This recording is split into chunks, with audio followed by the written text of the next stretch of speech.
It has.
Oh, that's great. That is great. Perfect start to the year. Maybe we'll mind Ken.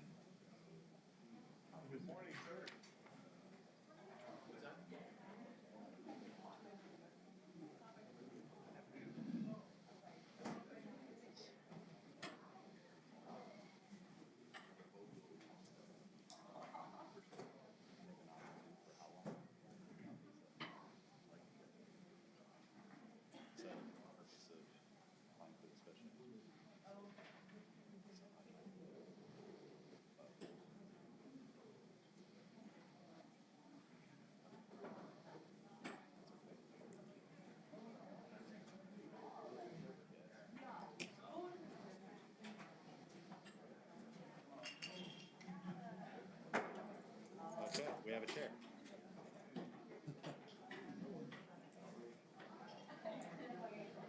Oh, wait. No, that's Bob. Where's Mel?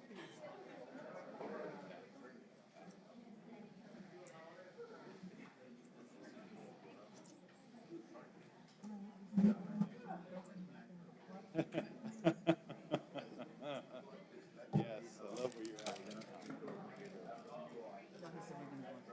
Oh, okay. You know what I just noticed? I need to change it, but I forgot to. But I did do it on the other case now. So one over under.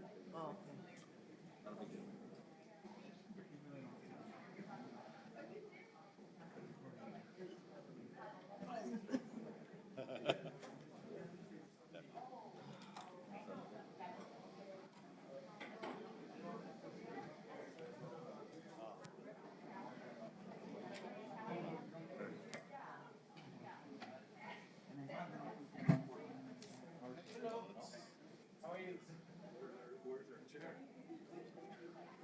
It'll be Bob today. Yeah. Bob in the chair.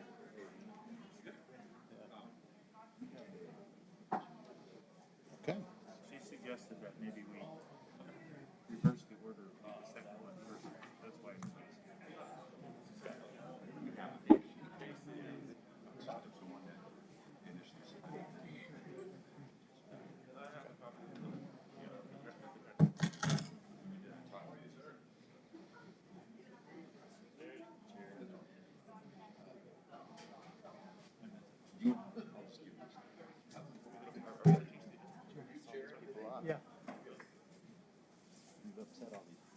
Morning, Bob.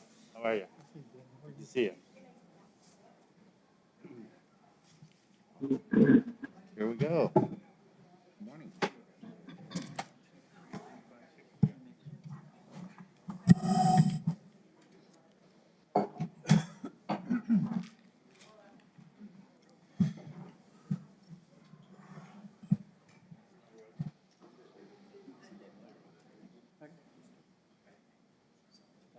You ready to go? Okay.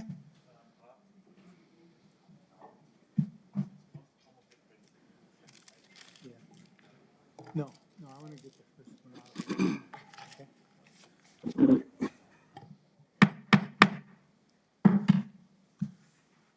Good morning, Happy New Year. My name is Bob Zerniak, I'm the Vice Chair. Commissioner Acosta, are you with us this morning? I hope, can you hear me? It's okay, thank Can you, you hear Bill. me? Can you hear me? Yes, and Commissioner Zargis? I'm here.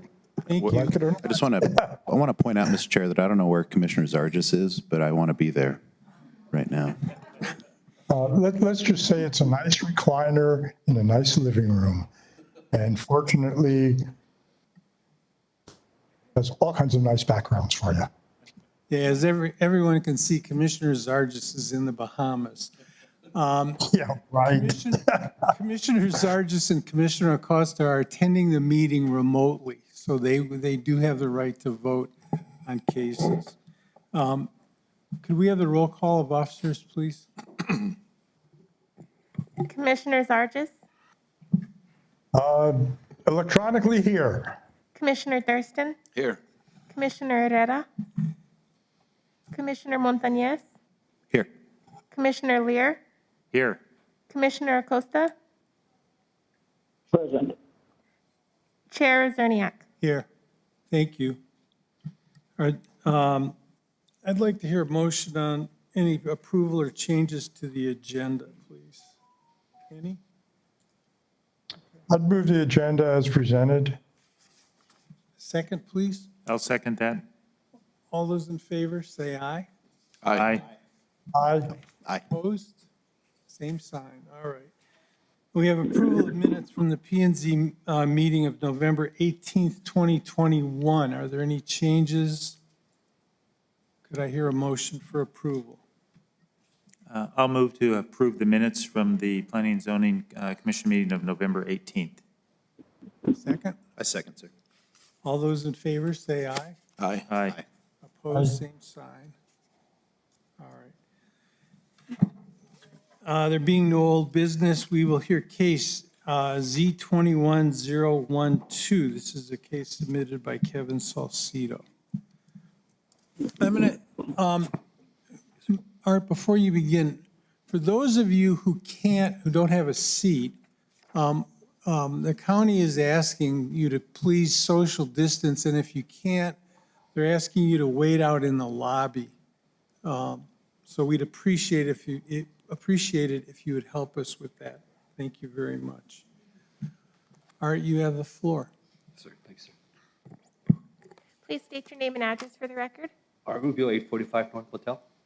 Do you affirm that the testimony you're about to give is the truth and nothing but the truth under penalty of law? I do. Thank you. Thank you. Good morning, Chair and Commissioners. Art Rubio, Community Development, Planning.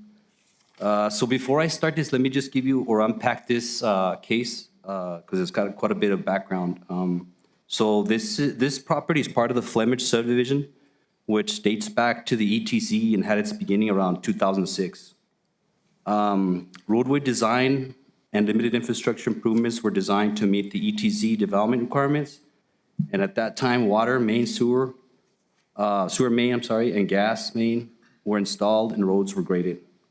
In 2017, though, the ETC design standards transitioned to the UDC requirements.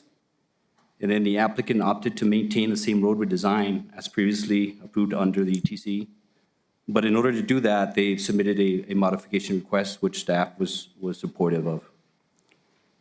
So the 113.7 acre parcel is currently split zoned. The westerly side is D2L, medium-density residential limited, and the easterly side is Zone D3 high-density residential.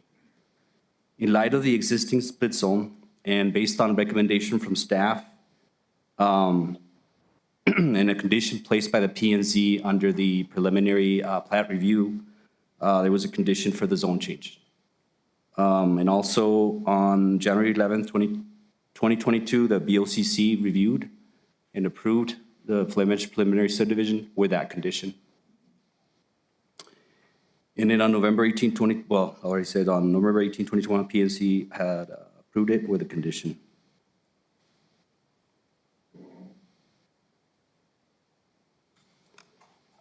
So, go over so the owner is Blue Horse Development, LLC, and the representative is Pillar Engineer, LLC, Mr. Kevin Salcido.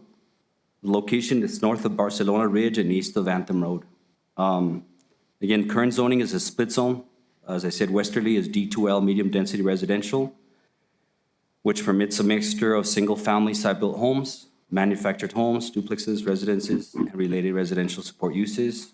And to the east is D3 high-density zone, which permits triplex, fourplex, and multifamily apartment complexes at a relative high density. So that's the main difference on the two, is the D2L is 4,200 square feet.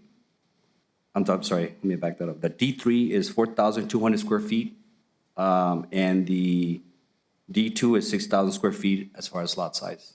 And then the other one is that the height on the D2 is 35 maximum, and on the D3 it's 45 maximum. So it's really more of a density difference on the two zones. This is a conceptual plan, and in the aerial, as you can see, the surrounding properties are primarily single-family residential zones, and what the applicant is proposing is to do 87 lots that range in size from 0.758 to 1.995 acres. Access to the property is primarily from Anthem Road. There's other access locations, though, on existing local roads like Tuscany and Vista del Reino, to name a couple. And then to the right is the aerial of the subject property. And it shows kind of the grading that's already occurred. You can see the roads continuing on to the existing county paved roads. This is a location and land use aerial map. So to the left is location map. The subject property is located north of Barcelona Ridge and east of Anthem Road. And to the right is the land use aerial, which consists, again, of primarily single-family residential to the north, west, east, and south of the subject property, and also similar lot sizes. This is the pre-UDC and UDC zoning maps. To the left, again, the pre-UDC is currently zoned, or was zoned under the TZ as an AR7, and then on the UDC, it's currently split zone again to D2 and D3. On the westerly side, D2, on the easterly side is D3. So over time, the change that happened is that this property didn't really go to multifamily. It went mostly to single family all around it. And it's built out as single family primarily, including all the D3 to the east side of the subject property and to the west side as well. Also, there was an oversight when the property transitioned to UDC, and the change was not made at that time. So it remained the same. It was kind of carried over to similar zones. Notification, so disregard the 18 there. So it's 136 letters were sent out to the property owners within the notice area on December 20th, 2021. The legal ads were placed in the Las Cruces Sun News on December 19th, 2021, and signs were posted on a timely manner. And the agenda was posted on the DAB website also on a timely manner. Public comment. From 136 public notifications, we did not receive any communication in support or opposition to the request. This is the notification aerial and the matching notification description of each property owner. And it's relative to the list on your case analysis as well. This is the sign posting. primarily on the main roads of Bantam Road. This is the axis, Anthem Road, primary axis. This is the subject property. And I apologize for that, but it's a little hard to take photos of such a big area. It's 133 acres again. This is looking south and southeast. The bottom picture is more like southeast. The top is just south of the subject property. That's off of Tuscany Drive. This is looking northwest of the subject property, primarily against single-family residential dwellings. And there is a significant grade difference on the property. So there's going to be probably some lots that are going to be a little high, which is similar to what's existing there in the surrounding areas. So all applicable plans, policies, and criteria for approval were reviewed, and these are the specific sections of the code that were reviewed and the application was in compliance of. So as far as the staff analysis, just to summarize really quick, subject property is within DAC, and the P&Z Commission has jurisdiction to review this case. It's located north of Barcelona Ridge and east of Anthem Road. It's split zone D2L for westerly half and D3 for the easterly half. The request is consistent with notification and public hearing requirements. Request satisfies decision criteria for zone change. Request is not considered a spot zone, as there are similar single-family uses and lot sizes to the north, west, south, and east of the subject property. And the zone change will accommodate single-family residential uses, provide consistency in density and dimensional standards to the existing development. Zone change is compatible to surrounding areas.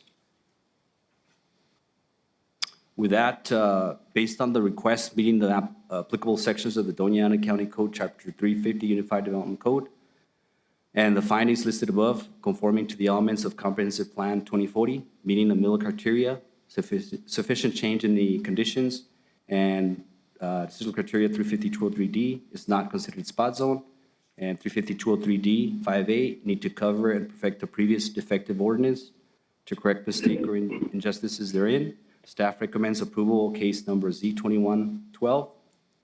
The P&Z being duly appointed shall receive, hear, and make final determination of the zone change and special use permit request.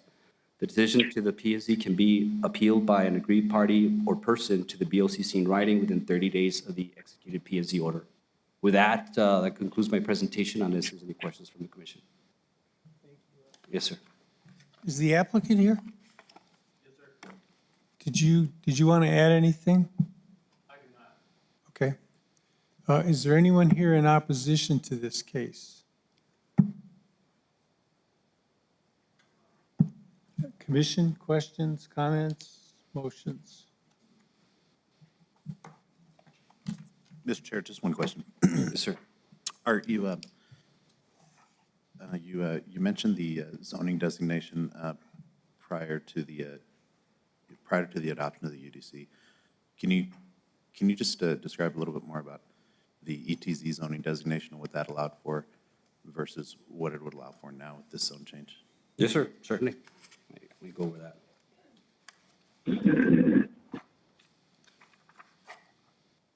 So if you turn to page 6 of your case analysis, it's currently there. So Page? What 6, page 6. Six? 6, yes, sir. So the D3, the purpose of the D3 zoning district is to accommodate triplex, fourplexes, and multifamily, right? The ER7, the ETZ, is very similar. It accommodated for high density. So it's pretty much similar to what D3 is, to the ER7. And then the D2 is pretty much the same as well. It's medium density. And it just kind of like transitioned over to the UDC with similar requirements. So just to clarify, then high density residential had previously been designated for that area. Yes, sir. Thank you. Yeah, primarily, this is also to help the buyers of the lots, because more than likely there'll be issues with the bank when they see it split zoned. And then also just for consistency, again, because The difference is mostly on density, and it would affect them as far as accessory structures and things like that. And then, not setbacks, but just accessory structures, the difference. Okay. Nothing further, Mr. Chair. Thank you. Yes, sir. Anything else? Just to be, I want to make sure I cover all the bases. Is there anyone here that wants to speak in favor of the development? Okay, thank you. Chair will entertain a motion if there's no further comments or questions. Chair, I would make a motion based on the facts and the findings. I recommend approval, if I get this correct, the case number Z21-012, and recommend approval. Second? I'll second that motion. Okay. Before we entertain a vote, I just want to check with Commissioner Zargis and Commissioner Acosta. Any comments or questions from you two? No, I'm good, thank you. Thank you. No, Mr. Chair. No, Mr. Chair. Thank you, Mel. Want to call the roll? Well, Mr. Chair, one question, I take it back. The engineer is there, right? Yes? Pillar? Just ask him a question. Did he, on this runoff of water down there was a couple of gentlemen in the last meeting of November the 18th that were concerned about the runoff. He addressed the issue very well, right? You want the engineer to answer, Mel? Yes. Okay, hold on and let us swear him in. Please state your name and address for the record. Kevin Salcido, 280 East Foster. Do you affirm that the testimony you're about to give is the truth and nothing but the truth under penalty of law? I do. Thank you. Mel, restate. Did you get his question? No, You wanna- sir. Mel, can you restate your question, please? Yes, Mr. Chair, the last meeting of November the 18th, there was two gentlemen there. I don't know if they're present now. They were concerned about surface runoff water regarding ponding, and I'm just asking to see, did you address that issue already? Mr. Chair, Commissioners, yes, we have. We are following the UDC standards, and it's currently through the process with the county for review right now. Okay, thank you. Thank you. sir. Okay. So do we have a second? We got a second. Okay. So call the roll, please. Commissioner Zargis, Aye. Commissioner Thurston, Aye. Commissioner, for the record, Commissioner Herrera joined us this morning at 9:12. Okay. Welcome. Commissioner Herrera, Yes, and I apologize for being late. There was a bad accident on the freeway and they had it closed. Commissioner Montañez, Aye. Commissioner Lear, Aye. Commissioner Acosta, Yes. Chair Zerniak. Yes. Thank you. Thank you.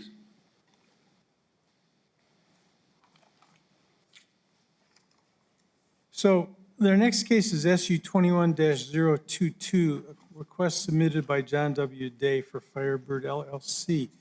On this case, since there's so many people here, I'm going to ask you to limit your comments to 3 minutes unless there's a community representative who should identify themselves.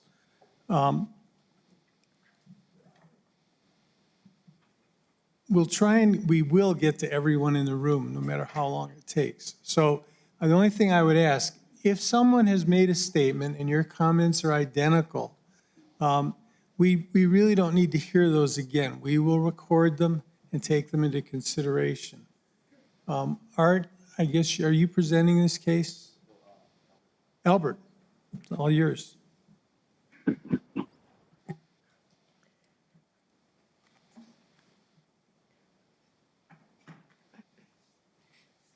Can you please state your name and address for the record? Albert Casillas, 845 North Motal Boulevard. Do you affirm that the testimony you're about to give is the truth and nothing but the truth under penalty of law? I do. Thank you.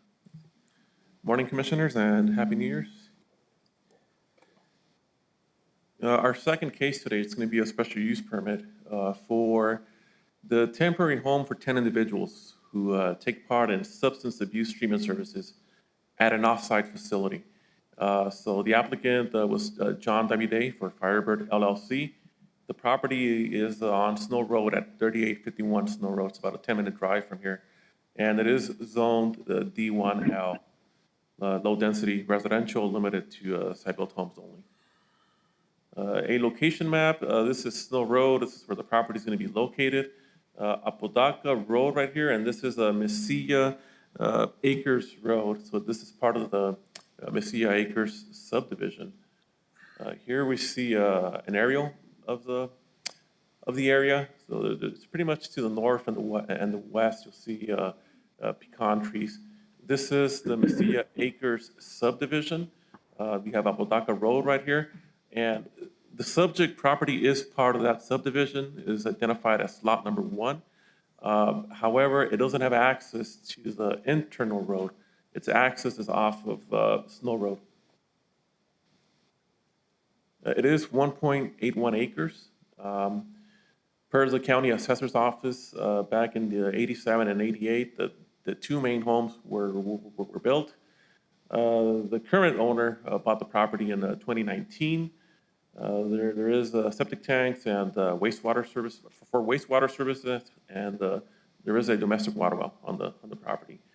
And like I stated, it is part of the Mesilla Acres Estates, which was created back in 2007. So earlier in the year, we got codes enforcement got a complaint in regards to the operation of a group home.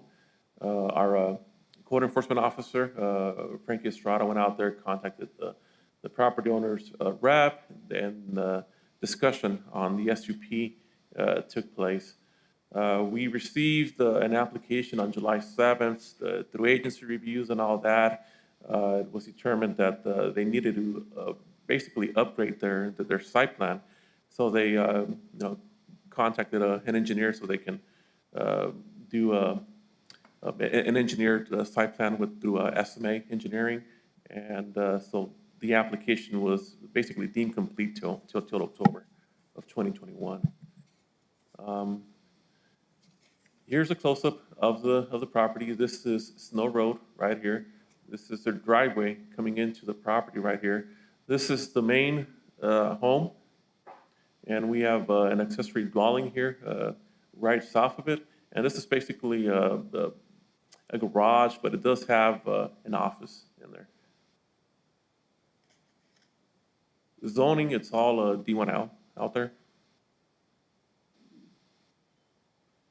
So the request itself, like I stated, it's for a temporary home for no more than 10 individuals who are taking part in this substance abuse treatment service provided off-site. Zia Recovery Center leases the property from Firebird LLC to house their clients as they participate in this program. And the property will serve as a primary but temporary residence for the individuals as they participate in the treatment program. This is the site plan that was submitted, and I just basically zoomed into the property itself. So we'll have Snow Road right here. You'll have the driveway and the residences and the garage back here. And these are the property lines. A floor plan just to get an idea of what's in there. So this is the first floor of the main house. There's basically two bedrooms on the first floor, and then you have a couple more on the second floor. And as part of the guest house, you also have a couple extra more bedrooms in there. 11 letters were sent out as part of the notification process. Signs were posted out there on a timely manner. A couple weeks back, I think we had some pretty nasty weather. Signs were blown off, so we had to make some new ones for the owner, and they were picked up immediately. There's emails were received in opposition to the SUP. Those are part of your packet.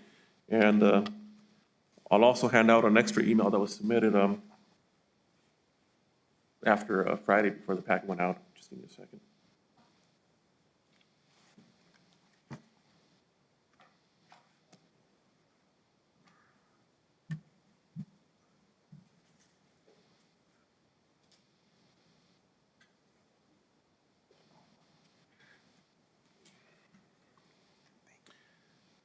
And I guess,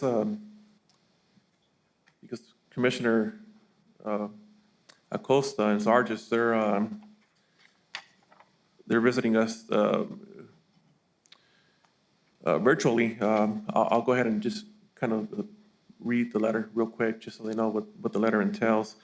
Good afternoon. Us residents around the Snow Road area are very against the special permit request by Firebird for ZR recovery. We all live in this area because of the low-density residential ag surroundings. I am completely positive that you would not want this in your very own neighborhood and should not be allowed in ours. I know that if these permits are allowed into our neighborhood by people that are supposed to represent us, locals, and our wishes, that you will definitely lose votes on your next run in politics. Please make the right decision and void this request for a permit at 3851 Snow Road. So I'm reading off the letter just because of the two commissioners that are online. So a total of 4 emails. One of them was a petition against the SUP. Concerns included safety and security, reduction of property values, increase in traffic, animals on the property, appropriate location, whether the SUP, whether this was the appropriate location for this use, and subdivision bylaws or covenants. Mr. Chair, Yes, Mel? Or Bill? I hate to interrupt, but Albert, but let me ask you a question. Where are the legal limits of the town of Mesilla? One. The next question is, is that development in the county? Is the development in the county, and where are the town limits of Mesilla relative to the subject property? It is in the county. I don't think my aerials zoom out as much in order to capture the town limits, but they're nearby. They are nearby. Go to your location map.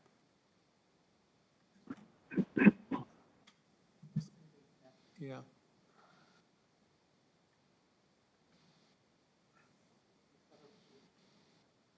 Oh, that one. Oop. Isn't that the town limits right up there? Oh, yeah, so this little corner right here, Yeah. that's, yeah, West Union Avenue. And the next question I have for Albert, Mr. Chair, is whoever sent that email, is that person present, and does that person represent the majority of the people sitting in the gallery? I'm not sure if they're present, but after the presentation, I'm sure anybody in opposition or in favor will get a chance to speak, Chair Acosta. Okay, thank you. And Mel, it looks like it's about a mile south of the town limits of Mesilla. All right, thank you, Mr. Chair. Okay. Albert?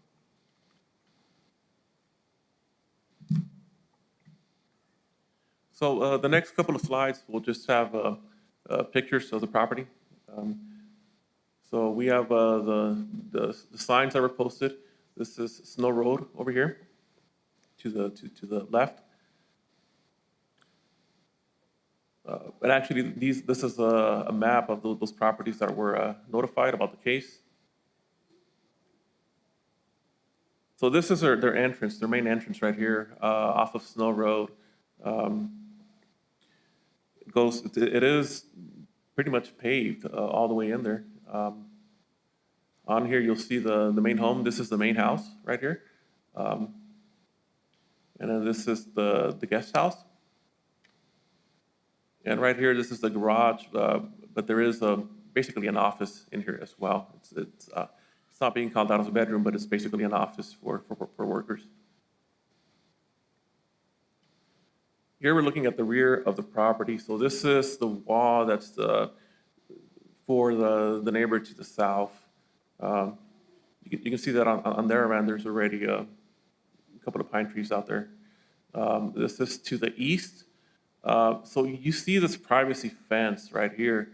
It's about 6 feet tall, and right behind it, you'll see a 3-foot rock wall that's already there. The rock wall, it's basically the property line. So they just went a couple of feet off of the rock wall to build this 6-foot privacy fence. And then to the north of the property, next to the pecan trees, you'll see another rock wall. There's a gate here to this farm road back here. And a picture of some of the animals that are on site right now. I counted 6 goats and 1 chicken. This is Snow Road right here. It is a New Mexico DOT right-of-way. So when it comes to the UDC and the criteria for special use permits, we look at section 350-204 that has all of the provisions and procedures for special use permits, as well as the decisional criteria and notification requirements. Now, we basically have to analyze traffic flows, the need for a new commercial or residential activity, infrastructure needs and availability, environmentally sensitive areas, the impact to surrounding areas, and the implementation of best management practices.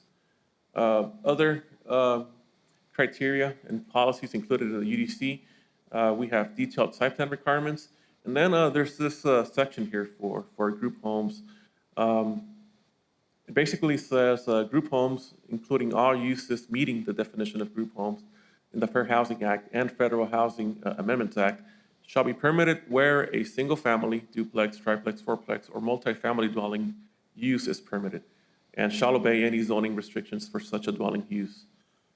Group homes or halfway houses for prisoners, parolees, juvenile offenders, and similar uses shall be approved by the Planning and Zoning Commission as the special use permits.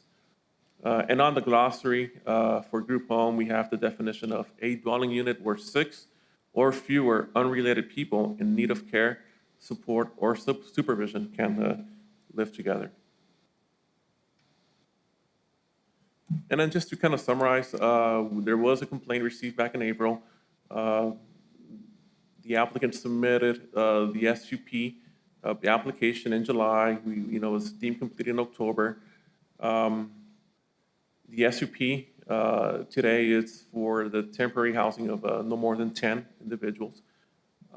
Zia Recovery Center leases the property from Firebird LLC, and the property, it will serve as a primary but temporary residence for individuals who participate in the program. We already looked at the definition for group homes. The definition talks about 6 or fewer unrelated people. And part of the agency review process included comments from building services. So now we're looking at the building code. And on the building code, it says facilities, care facilities for 5 or fewer persons under an R3 occupancy. So that's basically what's allowed under a normal site-built residential home. If they were to exceed that 5 number of people, then, or from 5 to 16, that kicks it up to an R4. And basically at R4, we're looking at a commercial construction. So that could potentially trigger fire sprinkler systems and alarms and anything associated with the commercial development. So I wanted to just put that in there right now. But according to staff, we do believe that the request does meet the decisional criteria for special use permits. When we look at traffic flows, traffic impacts are going to be minimal since residents are going to be picked up and driven to and off from their off-site treatment and recovery meetings by facility vans and SUVs, eliminating the needs for the residents to drive and park their personal vehicles on site. There are no commercial or additional residential structures that are being proposed right now. Group homes of 6 or less people are currently allowed in residentially zoned areas. Additional water and sewer needs are minimal because of the limited number of people residing at the home. Existing infrastructure is already in place. There's no evidence of any environmentally sensitive areas. The property is maintained to be viewed as a well-kept property with the goal of blending in with the surrounding area. Hours of operation and traffic would be no more than those of a normal neighborhood residence. because all major treatment assessments take place prior to residents arriving at the home. And at the time of the building permit review by staff, any best management practices that are identified will be noted and included in the reviews of staff work with the applicant and contractor to ensure implementation of those practices. This is just in case a building permit is required. So, staff believes that they do meet this criteria. For our findings, they're included in your packet. Basically, like I've already stated, it does meet the decisional criteria. Group homes are already defined in our ordinance. And then there's the section in our UDC that talks about the group home meeting the definition as included in the Fair Housing Act, shall be permitted where a single-family duplex, triplex, fourplex, or multifamily dwelling use is permitted and shall obey any zoning restrictions for such a dwelling use. You already know that it's defined as 6 or fewer unrelated people. So for our recommendation, we are recommending a conditional approval for this case. The following conditions include that there's a maximum of 10 individuals, that there's only a maximum of 10 individuals who are taking part in substance abuse treatment services, that only 5 individuals receiving care will be allowed per dwelling. So we're talking about 5 people per dwelling. More than 5 will require a change of occupancy to an R4 classification. They need to bring in an updated New Mexico DOT driveway permit, and I believe they've already been in contact with Maria Hinojos with the New Mexico DOT for that. And we're also recommending a buffer class, type 2, along the eastern property line and the southern property line where there's existing residences right now. That's the end of the presentation, and I stand for questions. Questions? Mr. Chair? Yes. Art, you mentioned in the original packet that we received, there was a open zoning violation case. Can you discuss that? That was a comment received by codes enforcement, basically stating that, yes, we do have a case on the property, and it's basically for what we're here today. That's the code violation, that they're operating a group home without a permit. Has it been determined how long this operation has been in business? I can let the applicant talk about that, but I know it's probably around the time that they bought the property in 2019. Thank you. Anything else? Yes, does Mesilla have a ETZ zoning agreement with the county?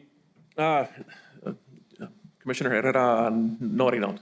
There's no ETZ agreement like we had years ago with the city. So basically, where the limits end for the town of Mesilla, that's as far as their jurisdiction goes.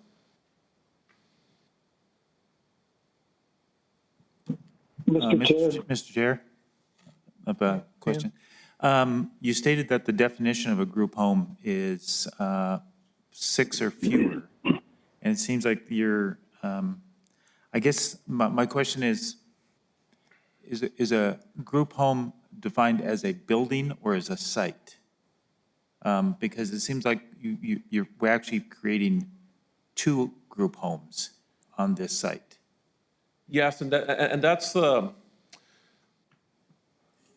issue that we kind of grappled with, before coming up here. But the stance that staff is taking right now, the group home is for the total number of people that are going to be on the property at any given point in time. If this was a request for 5 or 6 people, this could have been done administratively, just through a business registration. The fact that they're coming in here to exceed the number of people, that's what's triggering the special use permit right now. Okay, thank you.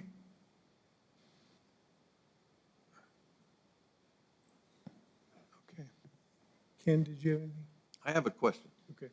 I'm not sure that I understand, where I'm looking at is on page 29 of your 53, and I see the lot layout, and I see the access coming in from lot 22, not coming into lot 1 off of New Mexico State Road 372.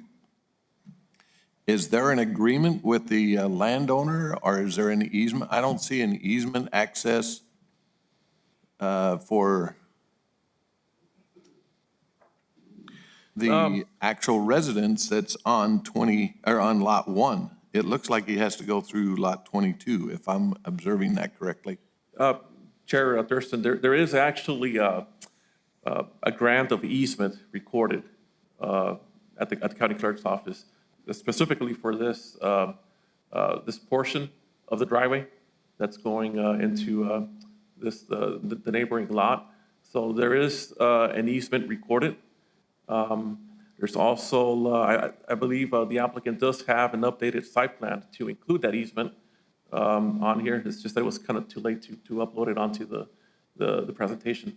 But I do have a copy of that easement if you want to take a look at it. Well, on your presentation, you're saying that the New Mexico Department of Transportation is requiring, or you're asking that that be included. What exactly are you asking for from the applicant on the New Mexico Department of Transportation? A copy of the driveway permit. Of the easement? No, just a driveway permit from New Mexico DOT. We don't have a copy of that in order to make sure that, in fact, that there is access. I mean, we know there is access there, but we want to make sure that New Mexico DOT has signed off on it. Okay. Thank you. Mel or Bill, did you have any questions? I'm good, thank you, Chair. Thank you. Okay, Mr. Chair, yes, Bill? is the applicant affiliated with any of these other homes that are located within the city of Las Cruces and one in the county? One particular would be north of 85, north of Mayfield High School. The other one would be Del Rey Boulevard North, and that's in the county. Is he affiliated with any of those homes? You're asking that of the applicant?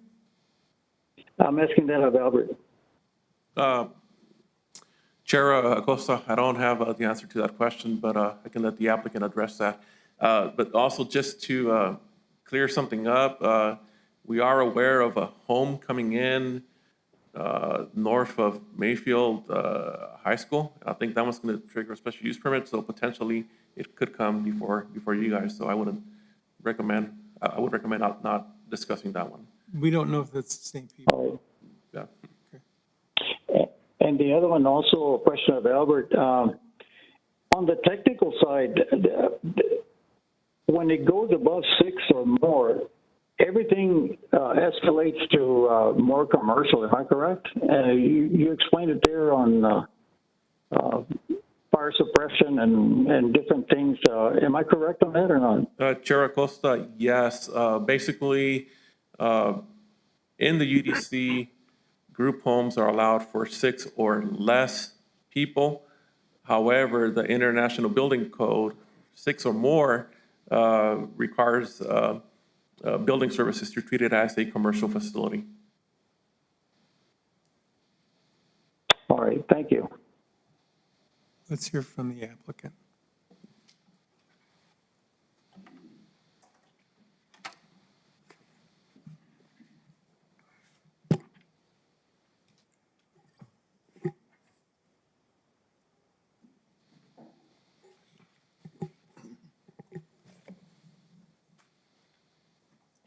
Good morning. Can you please raise your right hand and state your name and address for the record?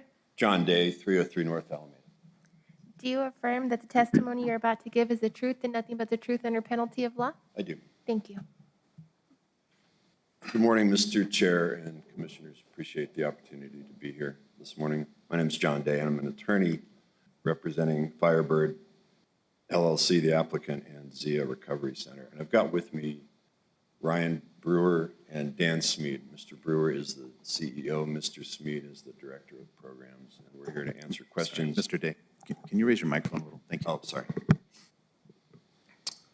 We're here to answer questions and address any concerns from the neighbors. The key here for Firebird and Zia is to be a good neighbor and to show from past experience that what has existed in this location has been fully compliant and has Mr. Day, can you hold on one second? Can you close those doors, please? There's a lot of noise out in the lobby.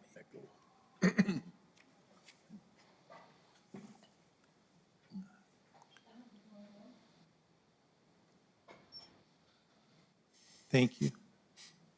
Okay. Thank you, Mr. Chair. And I want Mr. Brewer and Mr. Smead to provide the details because they are the people on the ground who have the information and the daily interaction. But the purpose here is to respectfully request approval of the permit. And let me begin by clarifying some things. These are not parolees who are in this house. These are not inmates. These are not bad people. They are our sons and daughters in this community. These are people who are living in this house temporarily as they participate in off-site substance abuse treatment. These are not bad people. These are people who are in recovery. And they're there because they want to be. They're not there because a court has placed them there. They're not there because they're required to be there. They're there because they go through a screening process for a facility that, until Zia existed, there was nothing like this in this part of the state. So I guess I begin with that point that it is addressing a public need here. As I said, for our sons and daughters and neighbors, these are not prisoners. They're not parolees. They're not inmates. They're not sex offenders. They're our neighbors. What happens at the Snow Road property is that at this point, up to 10 people split into two different houses, and they're relatively large facilities. They're residential houses. They sleep there, they eat there. During the day, they are taken by a van to the treatment facility, which is in town. This is not a residential treatment facility in the sense that they are on the premises 24/7 undergoing some kind of treatment. They're there, they're fed, they're housed, and then during the day, they are taken in for their generally 30-day programs.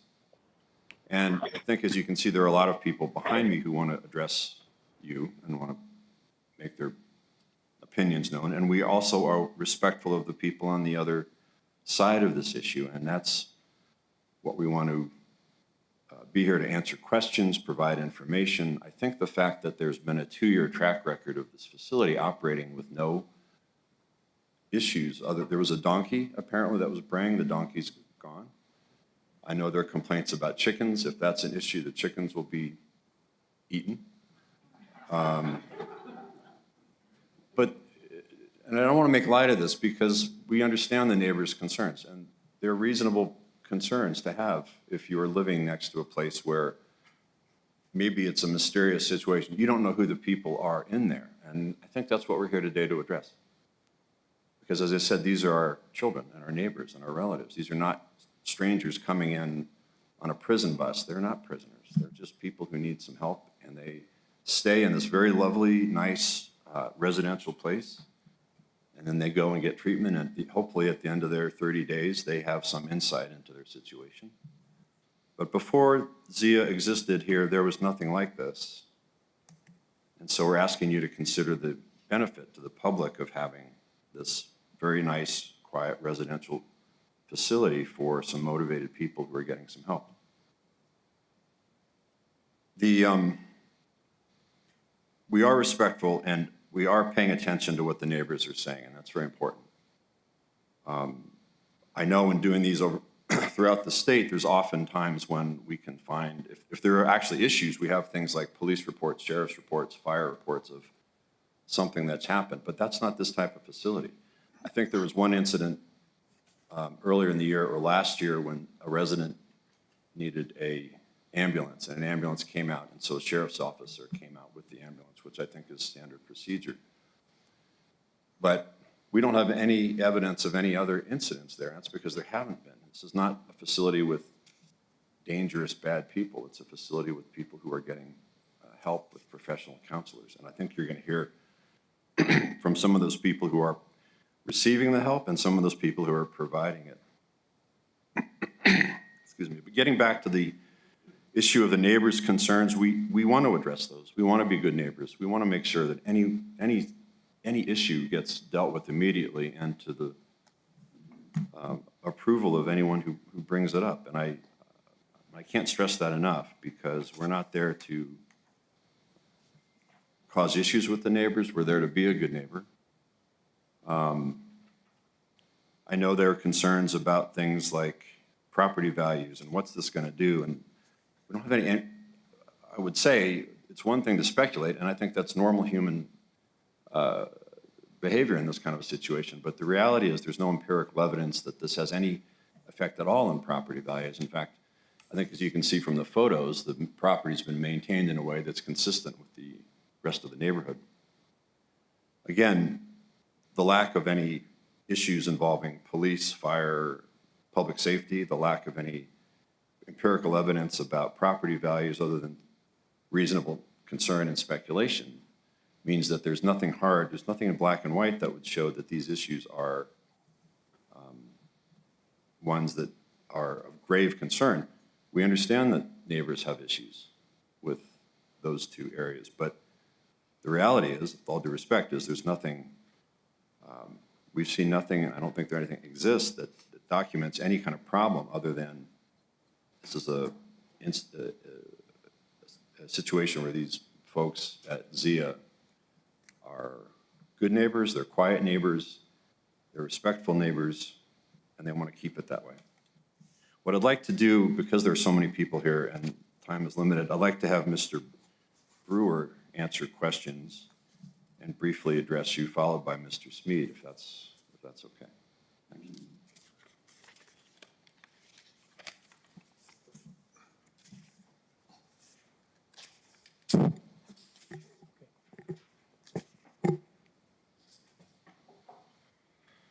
Good morning. Please raise your right hand and state your name and address for the record. My name is Ryan Brewer, 303 North Alameda. Do you affirm that the testimony you're about to give is the truth and nothing but the truth under penalty of law? I do. Thank you. Hold on just a second. We're not spraying the podium? Oh, okay. Would you lower that mic a little bit? Thank you. Yeah, good morning, council members and chairman. I am the CEO and the president of Zia Recovery Center. I'm also a founding member. We've been operating here in Las Cruces for almost 5 years. This specific location, we've been operating for a year and a half.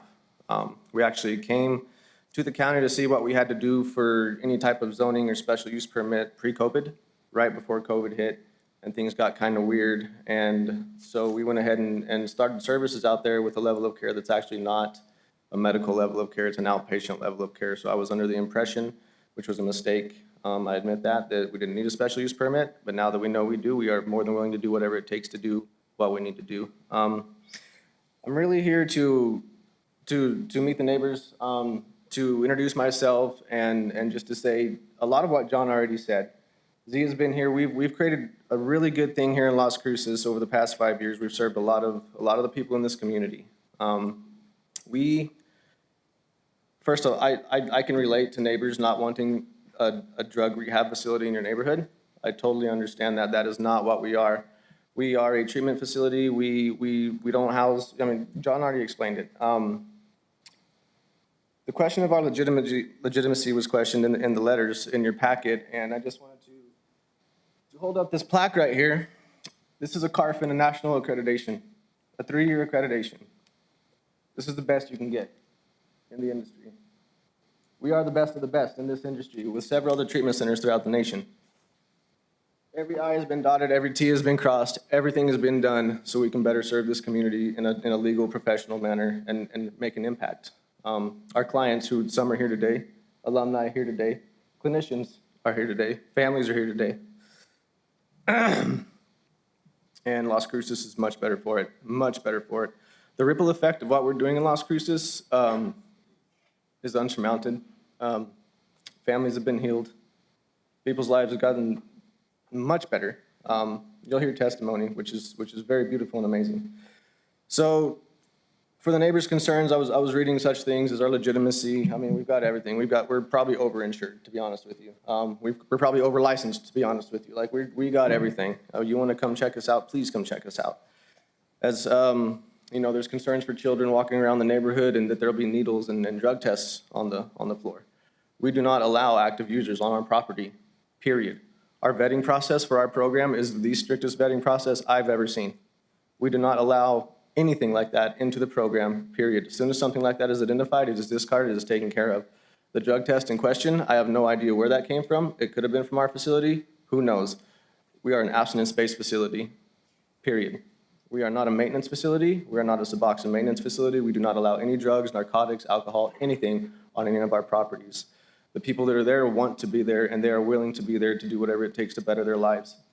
And these are regular people, like John said, sons and daughters. We've served professionals in this community. We've served families in this community, which I know many of you know. As a matter of fact, I know that for a fact. I'm not allowed to disclose who they are. People's lives are better, much better because of what we're doing. And we want to be a good neighbor. We really do. We have no ill intent towards anybody. I share your concerns. I am a member of this community for the past 20 years. I graduated from NMSU. I live in a nice neighborhood. I wouldn't want any scary, ugly drug facility in my neighborhood, but that's, again, that is not what Z Recovery Center is at all. We are a comfortable, residential, quiet facility who wants to do the best for our community because there is a huge, huge vacuum for this need in this community. New Mexico was robbed and stripped of all these resources back in 2014. We've been slowly building back and trying to build these amazing facilities. There's one up in Taos that we partner with. We're actually not connected, but they're a good partner of ours in this fight against addiction and the opioid epidemic, and another one down in Carlsbad. We work closely with other facilities here in town that aren't doing exactly what we're doing. One of the letters in your packet mentioned that these facilities are great and they're much needed, but there's places for them in town.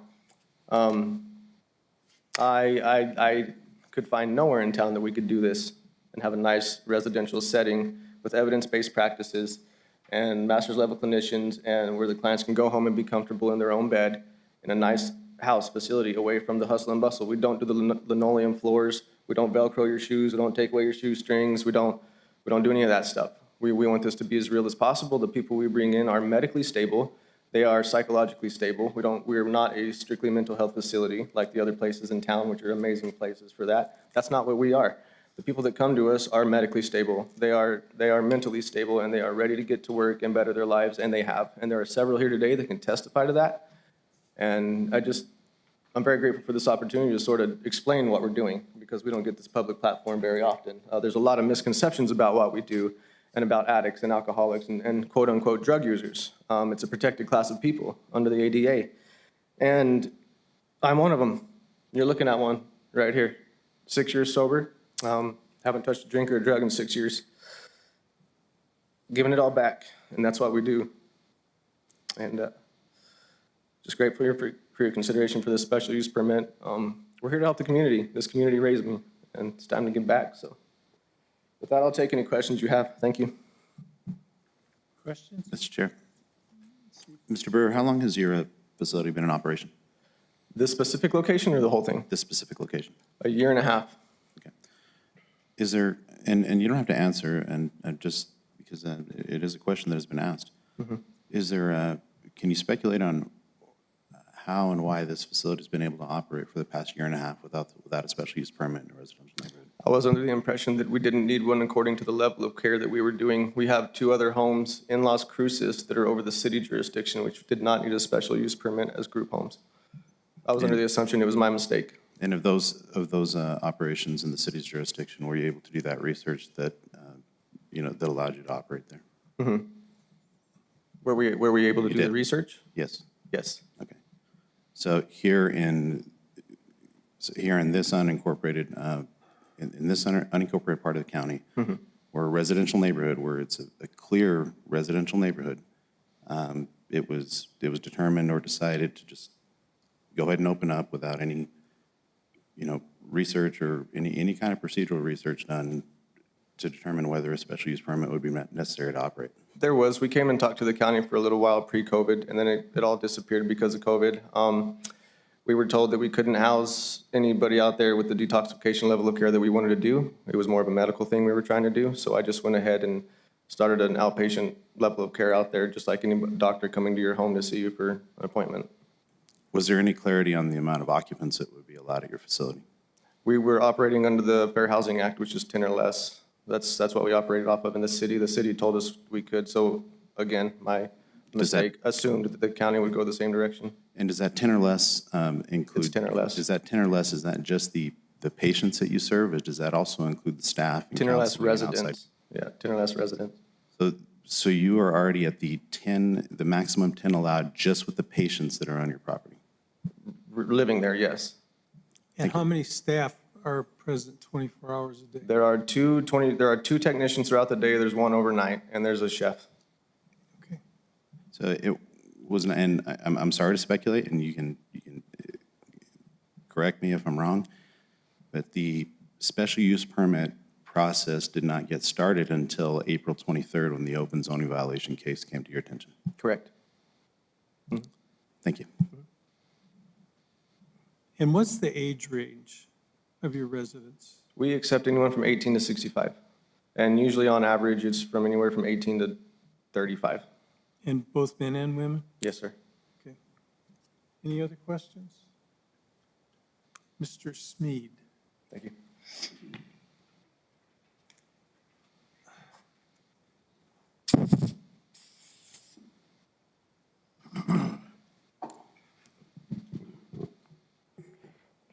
Good morning. Raise your right hand and state your name and address for the record. Daniel Smead, 303 North Alameda. Do you affirm that the testimony you're about to give is the truth and nothing but the truth under penalty of law? I do. Thank you. Morning. Again, thank you for having us. We did come willingly to hear. Thank you. I want to thank the commission for hearing this. Thank you to John for all the help that he's been, and thank you to Ryan. So I am the Director of Operations for Zia Recovery Center and one of the co-founders. We've been in operation in total for nearing 5 years in Las Cruces. And like Ryan said, when Ryan came back from California a while back, he and I met, and how does a guy from the HRTM college at NMSU and an ag business guy like Ryan get together and start a treatment center in Las Cruces? Well, I've been in recovery for a little over 14 years myself, and a little over 30 years ago when my parents came to Las Cruces, there was nothing like what we're doing for them to send their son to. And so I went to Louisiana, and I went to Arizona, and I went to Texas, trying to get help from the age of 16 until the age of 29. And when I landed back here and got involved in the recovery community, it was very easy to see that there was nothing substantial to help people here in our community. And so what Ryan and I started talking about was sober living homes. And Ryan had a much bigger vision than I did, and that vision has come to fruition in what you guys are hearing about today. I do understand that the special use permit is kind of one thing, and us coming here and being full disclosure with the neighbors, with the commission, with everybody in the city and the county, that's of our own volition. You know, we want to come here and be completely transparent and make sure that we're addressing any concerns or anything else that might come from the business that we're doing. We have over 50 full-time employees, and just in 2021, at the location that we're talking about, we served a little over 200 people, 53% of those people coming from Las Cruces, Anthony, La Mesa, from this area, from this county. And so we're very proud of what we're doing. We are absolutely not, well, I'll restate that. I had a lot of fear coming here today, right? That some outside body could tell us that the work that we're doing is not okay and that we're not going to be approved to continue doing what we're doing. And that is a fear of mine, right? That the county can say, no, sorry, you guys can't do what you're doing. And what Ryan alluded to, and the reason we're doing what we're doing is because we want the same kind of care that we were able to go somewhere else and receive to be available right here. We don't want to scare people into sobriety or into being clean. We want them to be comfortable. We want them to feel like they're going home. We want them to feel like they're at home. We don't want to be long hallways with rooms with rubber beds and little windows. We want you to feel completely and totally comfortable. We want to take care of people. And it's hard to show care and compassion. It makes it more difficult to show care and compassion when you look like a facility. And so another thing Ryan was alluding to is we understand the county, the city, and the feds are all different. What we operate under and what we've been operating under for all of these years is through Oxford House Incorporated litigation that got with the Americans with Disabilities Act and other folks to say, hey, why aren't we allowing these people to live in residential homes and get treatment? And so what the Fed said was that up to 10 people could live in a single-family dwelling and exist as a single family without any major modifications. And then if they were seeking treatment or recovery from drugs and alcohol. And that's what we're doing. And that's all that we're doing. I know you said not to repeat ourselves, but I will just drive home again. We have incorporated a vetting process. We do not accept people with a propensity for violence. We do not accept people who have sex crimes. We're aware that people plead down sex crimes to other charges. We have a lot of experience and of over 250 other stakeholders that we work with in the state and throughout the country that have helped us in the identification and the vetting process so that we are really helping people that truly just want help.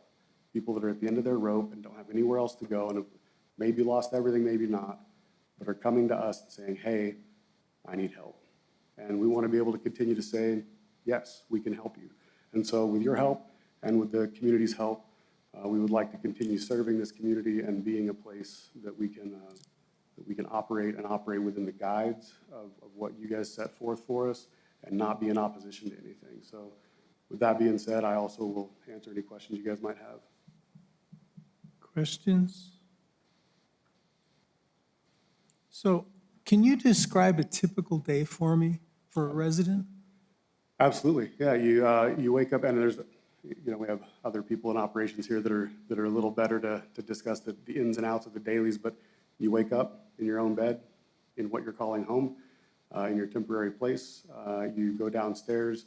If you're upstairs, you go into the common area where one of the rehabilitation technicians who's on duty would help you with if you have medications that you take, if you have things you need to do, you do a breathalyzer in the morning and randomly do your analysis testing so for accountability measures. So you get up, you check in, then you go off, you have breakfast, and after breakfast you go and attend groups or individual therapy, whatever your schedule is for the day.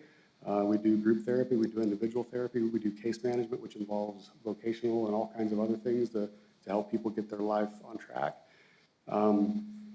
Then you come back, you have lunch, you do more groups or individual therapy, whatever the case may be. You come back and have dinner at some point, usually at noon, and in the evening you attend 12-step. We are a 12-step facilitation organization, so we do take them to local 12-step, whether it be Narcotics Anonymous, Alcoholics Anonymous, those kinds of places, so that they can attend meetings and get familiar with that.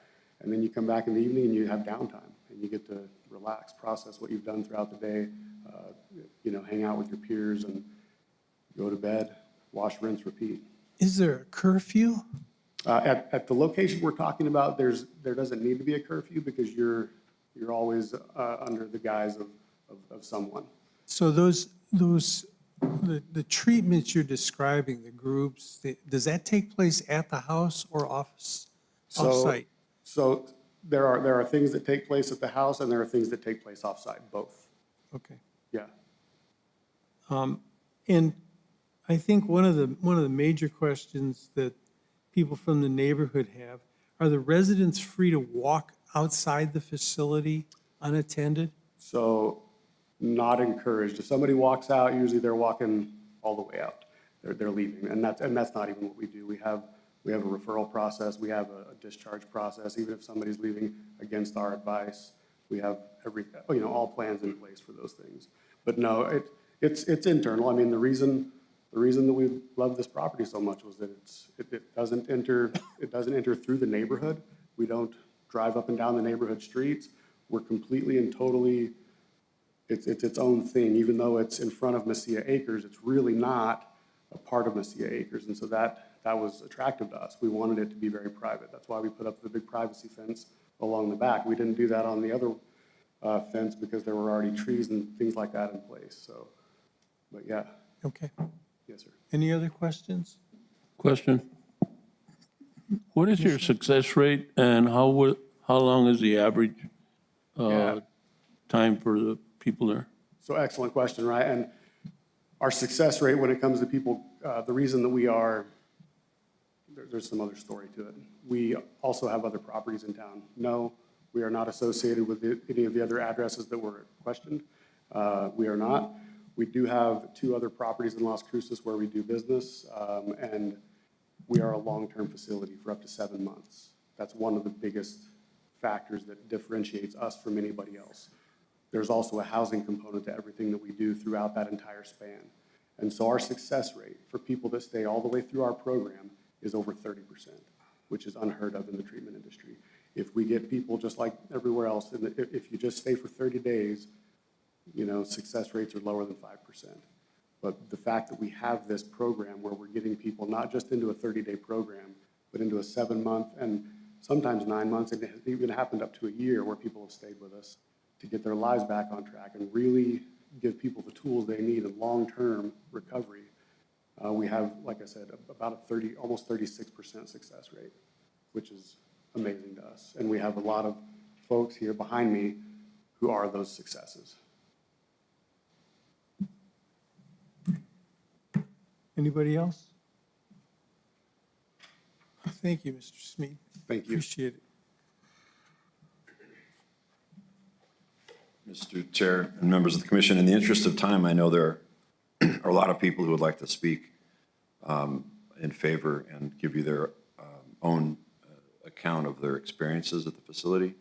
And I'd like to have some of them, with your permission, a representative group, make some brief comments if that's all right. Okay, what I'm going to do is I'm going to let those that are supporting the application speak. But I'm going to limit their comments to 3 minutes each, okay? Understood. And we would, of course, like a chance to address any concerns from the neighbors. Absolutely. And with your permission. So Yep. then I will let, Brian, do you want to go? Mr. Chair, Commissioner? given the amount of members of the public that are potentially here in opposition or support, I would simply like just ask by a show of hands, if that's okay with you, those of you who are here in opposition, would you please just. Wait just a second. I'd rather not do that. Yes, sir. I'll tell you why. There's a numerical advantage or disadvantage that comes from that. And I want to hear from people rather than have them raise Okay. hands, okay? Thank you. Thank you, Mr. Chairman. Yep. So what we're going to do is if you're here to support the petition, we'd like you to come to the podium, identify yourself by your full name and address, and Eileen will swear you in. Good Hi. morning. Good morning. Please raise your right hand and state your name and address for the record. Alyssa Jansen, 303 North Alameda. Do you affirm that the testimony you're about to give is the truth and nothing but the truth under penalty of law? I do. Thank you. Hi, thank you for having us. My name is Alyssa Jansen. I was a previous client at Zia Recovery Center, and then I worked for them. I was a client for 11 months. I went through the whole program. I didn't have my family, I didn't have friends, I didn't have anywhere to live, and they saved my life. I actually live in Albuquerque, New Mexico right now, and they asked me to come up here and share my experience with Zia, and I was more than willing to do it. Zia Recovery saves lives. I got my family back. I actually do things and live life the way that I need to. I work at a recovery center in Albuquerque, Shadow Mountain Recovery, and it's all because of Zia that I get to do that. And yeah, let us keep doing what we're doing because it saves lives, and I'm one of those lives. So, thank you. Thank you.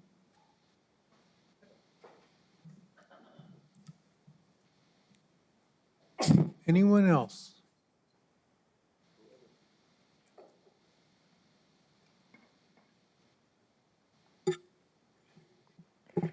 Good morning. State your name and address for the record. Nathan Engelbrecht, 303 North Alameda. Do you affirm that the testimony you're about to give is the truth and nothing but the truth under penalty of law? I do. Thank you.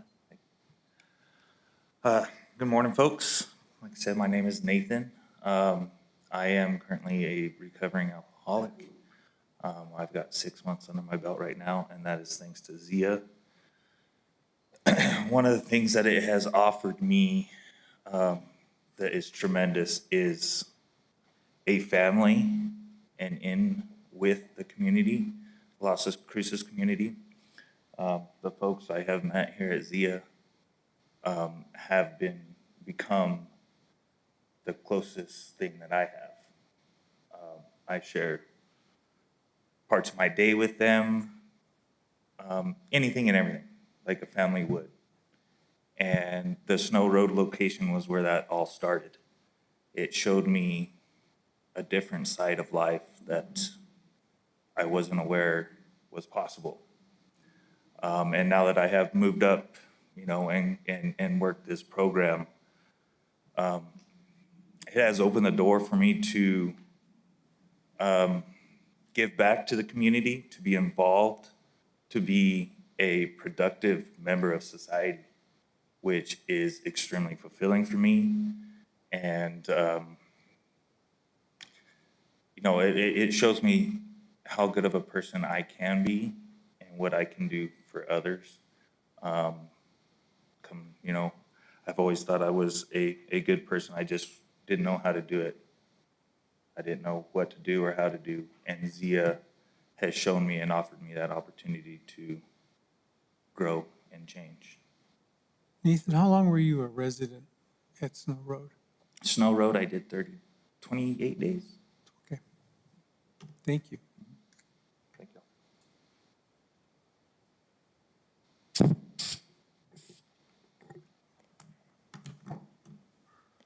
Good morning. Please raise your right hand and state your name and address for the record.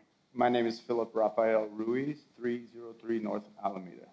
Do you affirm that the testimony you're about to give is the truth and nothing but the truth under penalty of law? Yes. Thank you.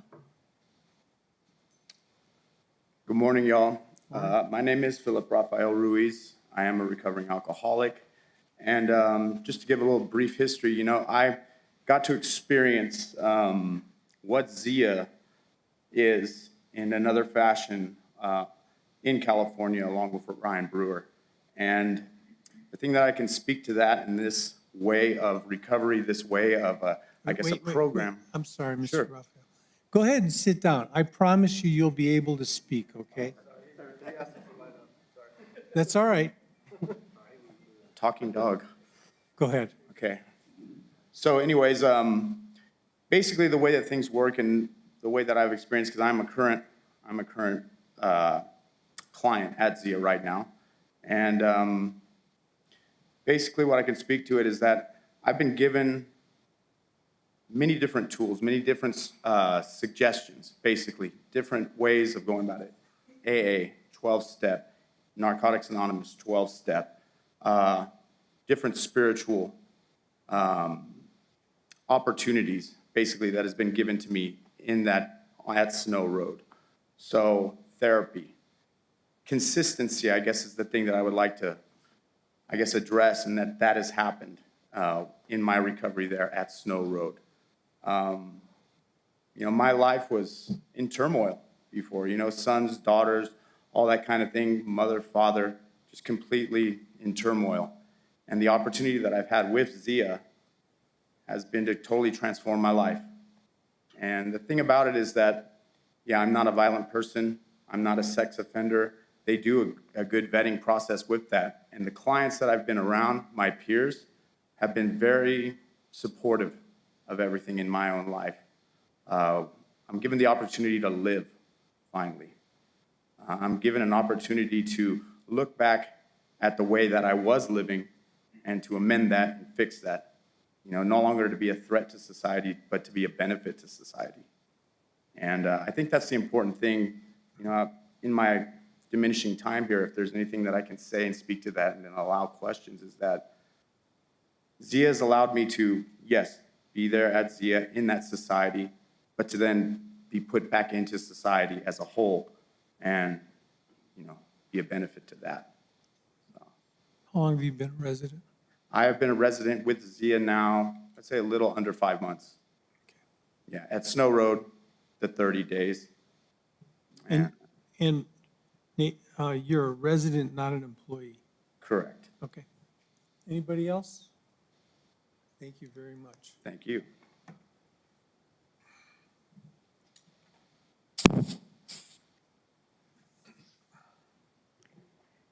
Good morning. Please state your name and address for the record. Krista Miller Sosi, 303 North Alameda. Do you affirm that the testimony you're about to give is the truth and nothing but the truth under penalty of law? Yes, I do. Thank you. Hello. Hello. Thank you for allowing us to be here. I am our clinical director. I have a master's in community counseling, and I've been in the substance abuse treatment field for 14 years now. And one of the biggest things that has come to us in the last couple of years is I'm not from New Mexico. I am from the East Coast. So I get a lot of like, how did Zia Recovery Center get a really great professional to come out into the state? And it's because of what they're doing. I have never worked for an organization that has presented a model like this to be able to have clients be in a situation that is so comfortable, that has led to such great success rates. I have never been in that situation before. And so after the last 2 years that I have worked with Zia, we've been able to see that and grow. And to be able to have our CARF accreditation is amazing. Because we got that within the first 6 months of opening our detox, which is unheard of. Even CARF was like, we don't know how you did that, because normally you have to build up data for 6 months just to be able to present this. So we have been overwhelmingly trying to strive for best practice since we started. So that's just what I wanted to say. Where's your office? My office is at the 303 North Alameda. Oh, it's on Alameda. Okay, thank you. Anybody else? Okay, thanks.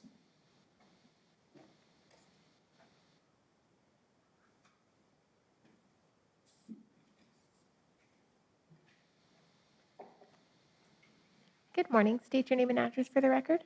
Kyla Miller, 303 North Alameda. Do you affirm that the testimony you're about to give is the truth and nothing but the truth under penalty of law? I do. Thank you. Morning. Thanks for Morning. having us. Morning. So I just wanted to explain a little bit about who I am and where I come from. So I grew up in a good neighborhood. My mom's a doctor. I got hooked on drugs.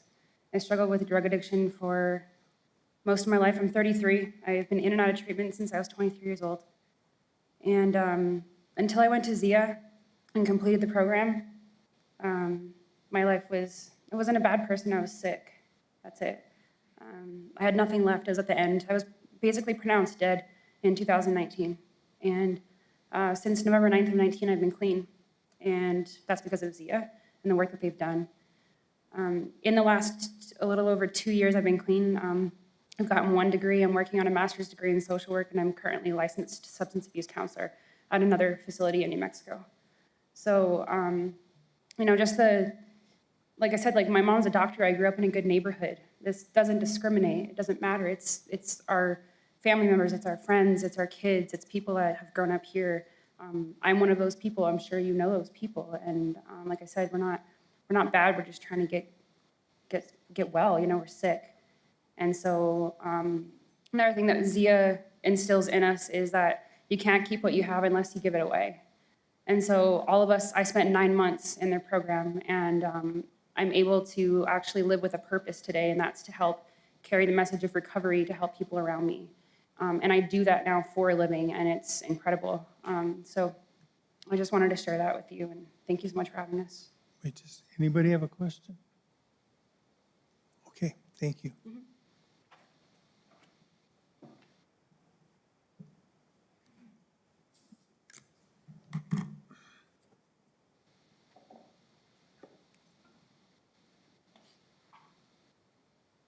Eileen? Please state your name and address for the record. Tacey Perkins, 303 North Alameda.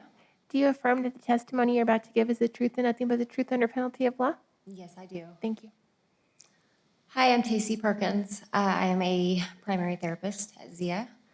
I am licensed in the state of Texas as well as the state of New Mexico as an independent practitioner to treat substance abuse clients.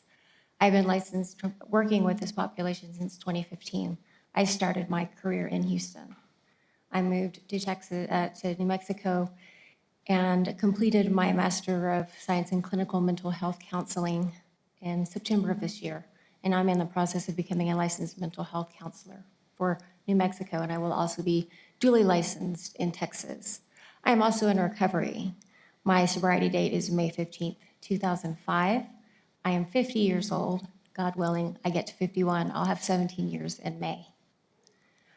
I have worked at several places. I started my career working with mandated clients from the federal system in Houston. I understand the not in my backyard sentiment. I get it. I also have a Master of Science in Criminal Justice. I used to teach undergraduates criminal justice courses, so I'm very familiar with community corrections. Our program is nothing like what I worked with in Houston. I've had clients come from lots of different places. Zia offers something that is so rare and so beautiful. And working in a place like this, where you are supported by staff, by clients, where clients want to get better, they do get better when they want to get better. We are there to support them. We will work as hard as the clients want. We are a place that gives back. We are serving a tremendous need. Coming from Houston, the need is so great. And I'm sorry. Snow Road is where it begins. Snow Road is where people take the reins back in their lives, and they are able to make better choices for themselves. We are a very empowering program. We care. We will fight for the client to help them fight for themselves. I am so proud that they hired me. I'm the most recent hire. I am honored. I go to work every day thrilled that I am lucky enough to go. They say the best job is one you get to do, that you would do if you didn't get paid for it. I would totally do this for free. I did this for free. I was an intern there. And I would keep doing that. So I implore you to consider the fact that the people that we serve are your neighbors already. You already work with the people that we serve. You already have family members. Thank you. Let me ask you a quick question. Certainly. So how long have you worked for Zia? I came as an intern in June. June 21st was my first day at Zia. June 21st. But I started working with this population, my people. I am in recovery myself back in 2015 in Houston, Texas. And is your office on Alameda, or are you at the residence? I am on site at Snow Road on Tuesdays, but my primary location where I do my work is 303. Okay, thank you. Mr. Chair, I think that Yes. goes into my question. You referenced 303 North Alameda, so that is just a separate administrative office for Zia? Yeah, please. A lot of testimonies coming from 303 North Alameda. I just wanted to clarify that. Where everybody that works for us is housed. That's where all of the therapy offices, individual therapy offices, all that stuff is at 303 North Alameda. So you'll hear people reference both places, but everybody that does work for us, it works out of our Alameda location. Thank you. Okay. Thank you, Mr. Smith.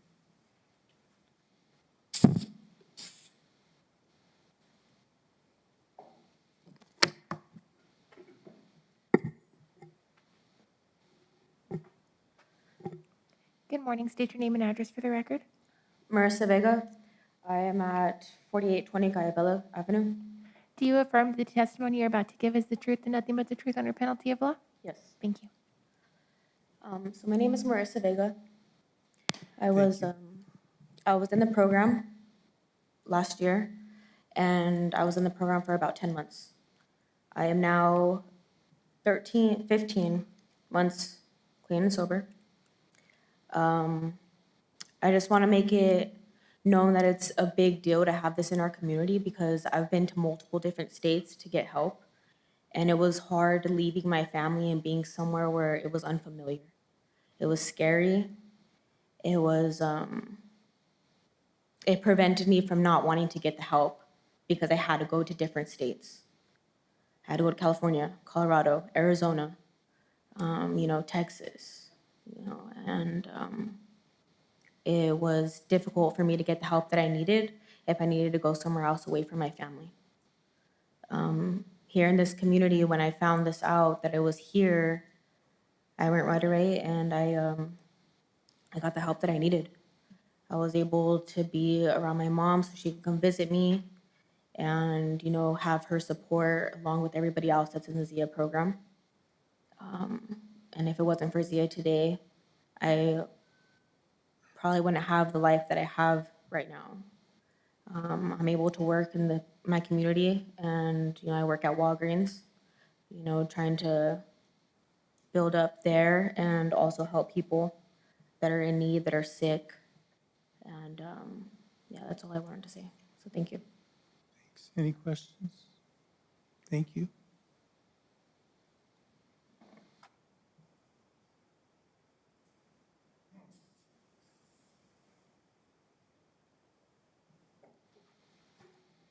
Good morning. State your name and address for the record.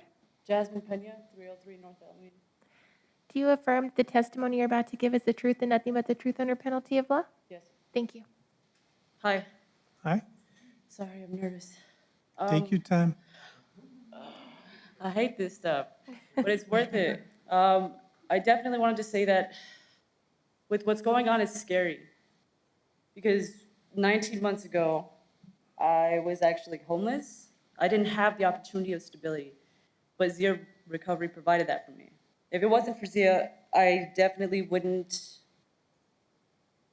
be here. I wouldn't know what to say. I wouldn't know how to say it, and I definitely wouldn't be able to provide any information or simply just,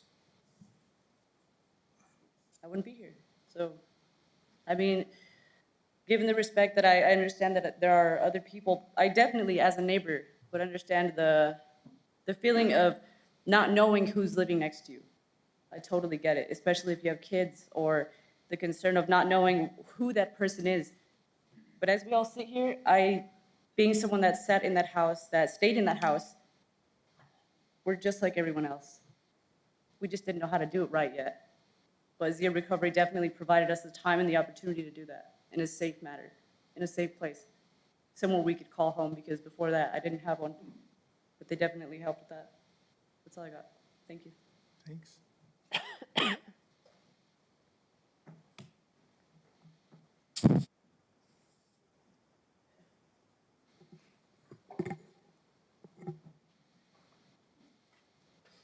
Good morning. State your name and address for the record.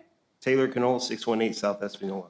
Do you affirm that do you affirm that the testimony you're about to give today is the truth and nothing but the truth under penalty of law? I do. Thank you. Hello.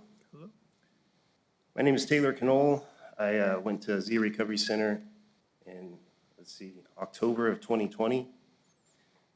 I'm 34 years old, been a drug addict my whole life. Been to programs all over the place, Missouri, Texas, here, and I was never able to get my life together. What ZIA offers, it phases you back into society. It doesn't detox you. Like, you go through the steps and it gets you back in to be able to live a normal life. That's what it did for me. So there's nothing else like it. I don't think there's anything like it in the state of New Mexico, and it saved my life. I've been sober for 17 months on the 22nd. It's changed my life, and that's all I have. Thanks.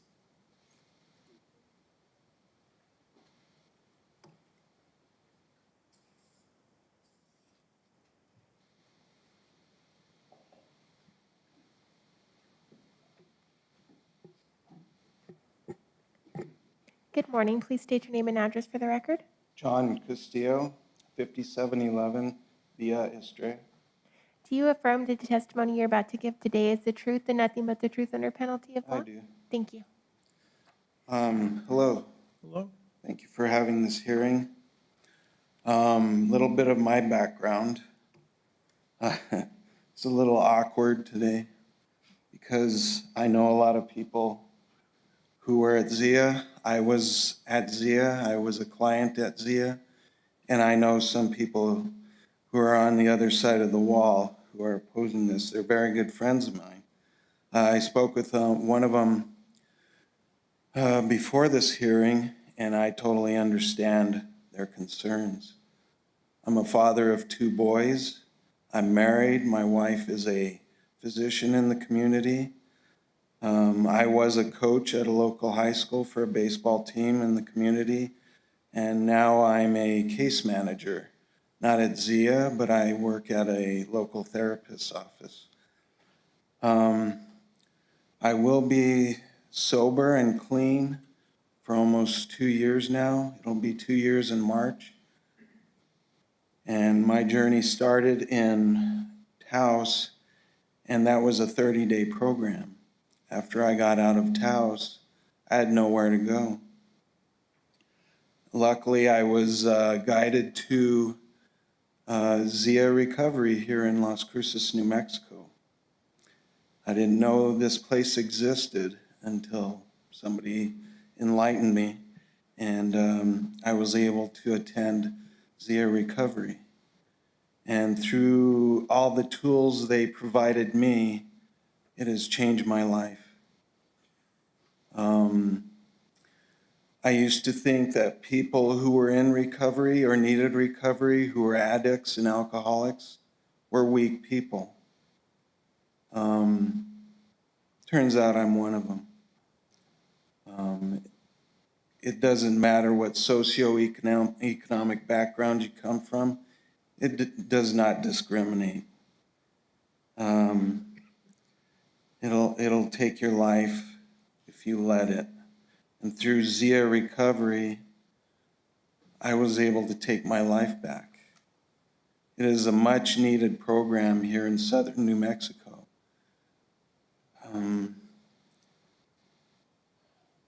I can't say enough about it. They saved my life. And along the way, with that ripple effect, it has helped saved so many lives. I have so much gratitude towards ZIA, and I know my family is very, very appreciative for what they've done for me. With that, that's all I have. Thank you, John.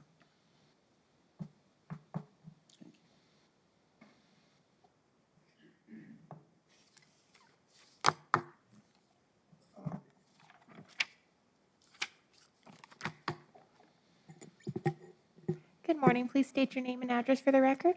Megan Carter, 618 South Espanola. Do you affirm that the testimony you're about to give today is the truth and nothing but the truth under penalty of law? Yes, ma'am. Thank you. Hi, thanks for having us. First, I just want to say that we were not bad people trying to get good. We were sick people who got better through the help of ZIA Recovery Center. I come from a very good family, but my family had lost hope because alcohol had taken over my life. ZIA opened up the doors for me and gave me my life back. ZIA did for me what I could not do for myself. I just celebrated 10 months of sobriety, and I am living the best life I've ever had. And I have ZIA to thank for that. And that's all I have. Thanks.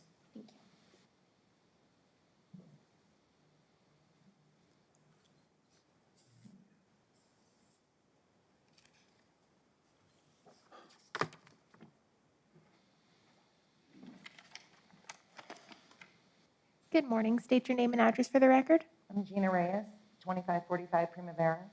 Do you affirm the testimony you're about to give is the truth and nothing but the truth under penalty of law? Yes. Thank you. Hello, good morning. Good morning. Still morning.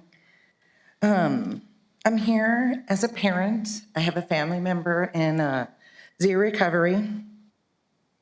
They've been an addict for about 11 years, and now they're at ZIA Recovery.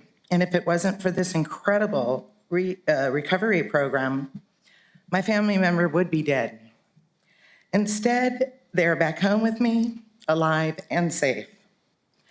Zia Recovery is providing our family members with a safe and positive, comfortable home. These are not homes, and these are not houses, just a structure. It's a home, and they're filled with our family members. Zia is providing this discreetly and professionally in our community, and it is needed. I can go on and say so much more, but I think I'll just stay with that. It is definitely needed here in our community. My family member has been an addict for 11 years. If we had something here in our city 6, 7, 11 years ago, I would have been on it, and we would have been on it, and wouldn't have had to go through what we've had gone through for 11 years.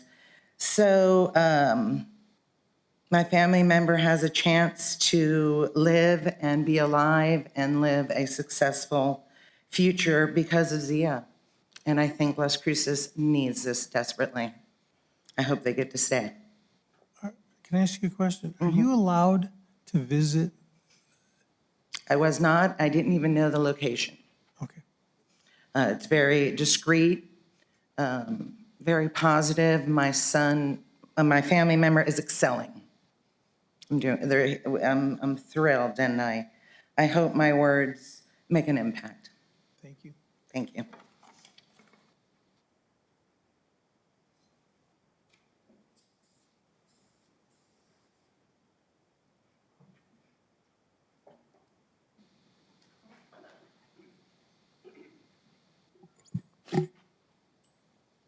Good morning. State your name and address for the record.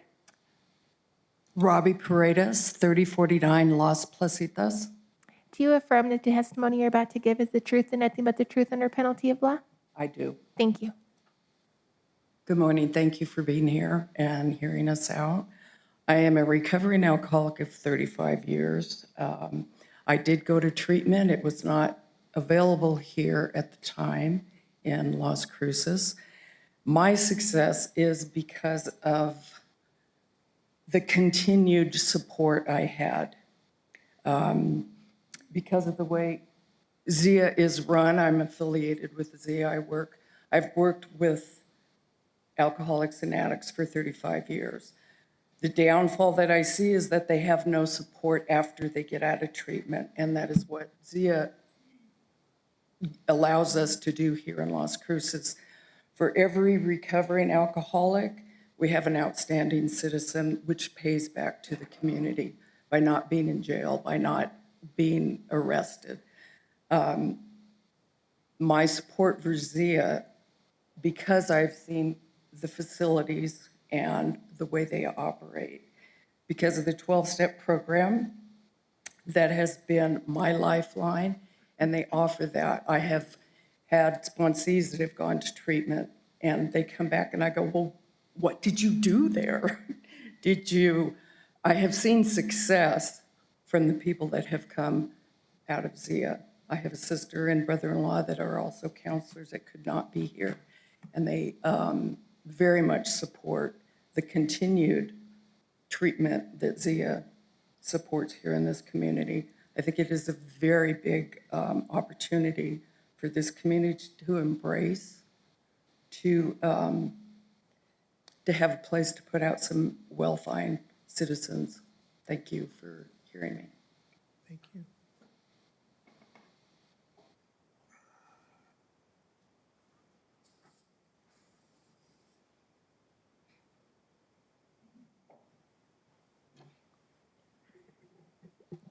Good morning. Please state your name and address for the record.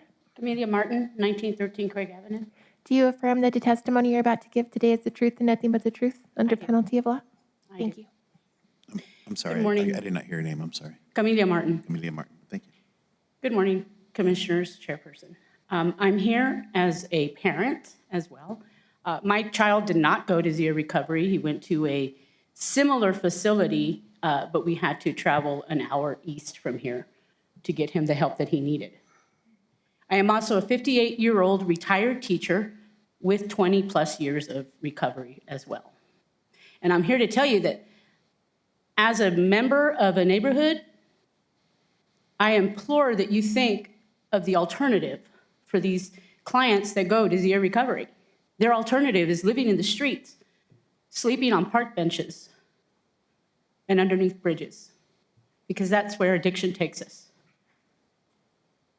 What Zia Recovery provides is invaluable to this community. I have seen many young adults thrive after their treatment. And I hope that you consider the alternative when you place your vote. Thank you.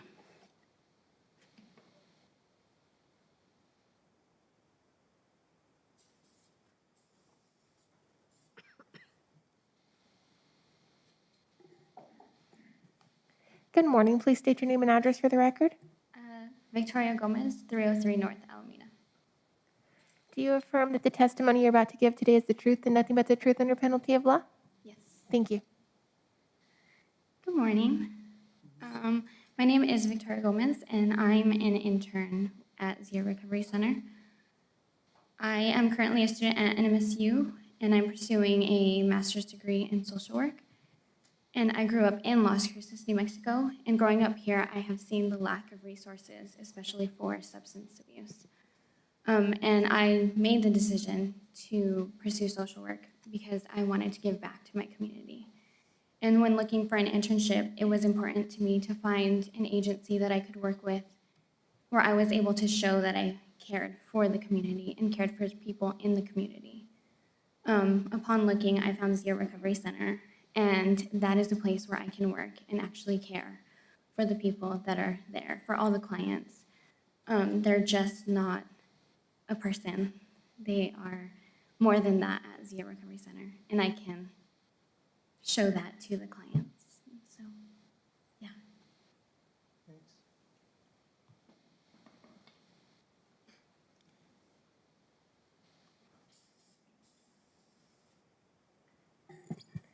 Good morning. Please state your name and address for the record. My name is Dave Padilla, and 4570 Rimrock Court. Do you affirm that the testimony you're about to give today is the truth and nothing but the truth under penalty of law? Yes, ma'am. Thank you. Hi, good morning. My name is Dave Padilla. I just wanted to share with you, I'm a 16-year veteran from the U.S. Air Force. I'm a former physician, right? And I was stuck in addiction myself. 4 years ago, I went to Zia, Daniel and Ryan let me come to the facility, and they changed my life, right? I'm still 4 years clean and sober today. I am also working at Zia Recovery as a case manager. I'm in school, like Kai was saying, I'm in school for a master's program. None of that turnaround could have happened without being at Zia Recovery. You know, not only do they give us things how to take care of ourselves, but they also teach us how to integrate back into society. You know, so I just wanted to share that. Thank you.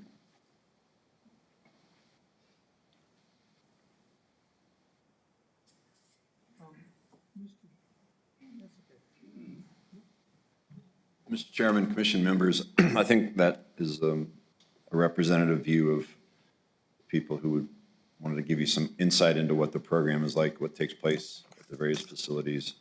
And I would just say in closing, and I know we're going to hear from the neighbors, but I think what you've heard is a level of discretion, respect, and professionalism from and to the clients of Zia that we would like certainly to extend to relations with the neighbors at the Snow Road property. I don't think anything, you've heard nothing but a level of I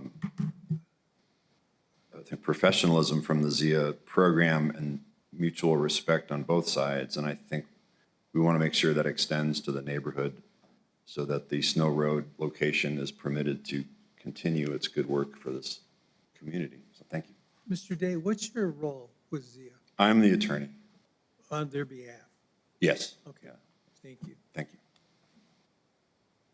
Mr. Brewer, I have a question for you. So the people that have spoken this morning, in terms of the employees, are they here voluntarily? Absolutely. And the former or current clients of Zia, they're here voluntarily as well? Absolutely. Yes, sir. It's not part of their program? No. I wanted to check. It's a good question, though.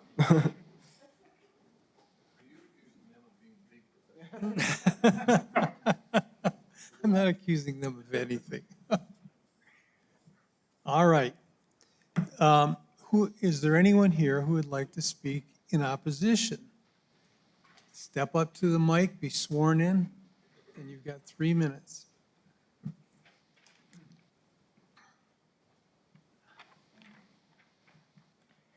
Good morning. Please state your name and address for the record. Travis Gutierrez, 2965 Mesilla Acres Road. Do you affirm that the testimony you're about to give today is the truth and nothing but the truth under penalty of law? Yes, ma'am. Thank you.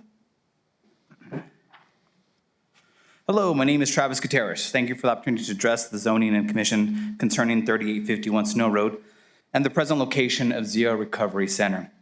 In early 2020, a person from the facility came to get permission to enter my property to trim the willow tree. I'm the house right next to him on the south that have the trees. He reported he was our new neighbor. I was excited. I'm like, welcome to the neighborhood. Never wanted to indicate that he was with Zia Recovery Center. As time passed, we noticed different people coming and going, multiple vehicles on the property all the time, various vans, various cars. I purchased 2965 Missy Acres, my home, in the summer of 2018 to raise my family in a safe environment. Until Zia Recovery moved in, our children would enjoy playing outside in the yard and inviting their friends over to the pool. We have a pool in the backyard. After Zia Recovery Center moved in, that was no longer the case. On occasion, we would hear and see altercations among individuals living there at the Zia Recovery Center. My teenage daughter no longer hangs out at the pool, nor would she invite her friends because she don't feel comfortable with the neighborhood men looking at them periodically. There was times I would have to go out there. The men would go back inside. I know one of them was one of the cooks. He was wearing a white coat. We only have a 5-foot wall that separates us. And they also have a second-story balcony that looks over our yard, our backyard. So they see us. They're constantly seeing us within our backyard. To indicate that they're just back and forth, no, there's downtime. They're in their backyard. There's even a cornhole game back there. So they attend their backyard. They use their backyard. It's a big backyard. But they're constantly looking at my children in the backyard. Zia Recovery has been open for over the past 2 years. Only until getting caught are they forced to get a permit. What the gentleman said, over 200 people have gone through this program within the last couple of years. 200 individuals in and out of that home have been coming out of the, I think that's what you said, 200. That's just unbelievable. It makes my wife uncomfortable, my kids uncomfortable in that backyard. They haven't been forthcoming with their business to the public nor to their neighbors. They say they want to be good neighbors. I live right, I'm a wall. They've could talk to me many, many times. No one has ever came to me to tell me who they are and what they're doing. Only now that they had a citation and they're asking for a special permit, as they're like, we want to be good neighbors. Where were you 2.5 years ago when you were frightening my daughter and my kids? How do we trust them and what they're saying and what they will do? They have this plan out. They lied to us. They've already lied to us of what they're doing, but now they have a plan and we're going to abide by their plan when they can lie to us and you commissioners as well of what they're going on. I just, I'm not a big speaker, but I know I got to go. That's all I got to say. Please don't grant this permit for me and my family, keeping us safe. Thank you. Don't go. I'm not. Anybody have questions? I just have one. Did you ever go over and ask them who they were? When I spoke to some of the individuals, with the tree guy, I guess it was they hired a tree individual, spoke to him a little bit. He really didn't know who they were. He's like, I'm just here for the tree guy. When I went out there to address them about when my daughter was getting nervous when she came inside, they kind of rushed inside. I noticed one was the cook because he was wearing a white coat. And I was like, hello, hello, hello, hello. I wasn't aware really of who they were until one of our neighbors was selling her home. At that point, she came to me and says, Travis, our realtor just indicate who they are, who was right next to you. And I'm like, I had no idea who they were. They've been there over 2 years, never spoke to me, never came to me as well, if they want to be a good neighbor, to speak to me and talk to me. Hey, this is who we are next door. I understand the treatment, don't get me wrong, but don't lie. If you can lie on something like this until you get caught, now you want us to be good neighbors and abide by the rules. Thank you. Mr. Chair? Yes, sir. Question. Have you ever been threatened by any of the residents in Zia? No, threatening, no. No. And like I said, the twice that my daughter hates going outside in the summertime. She'll come inside. She'll rather stay inside and not deal with them because she's a teenage girl.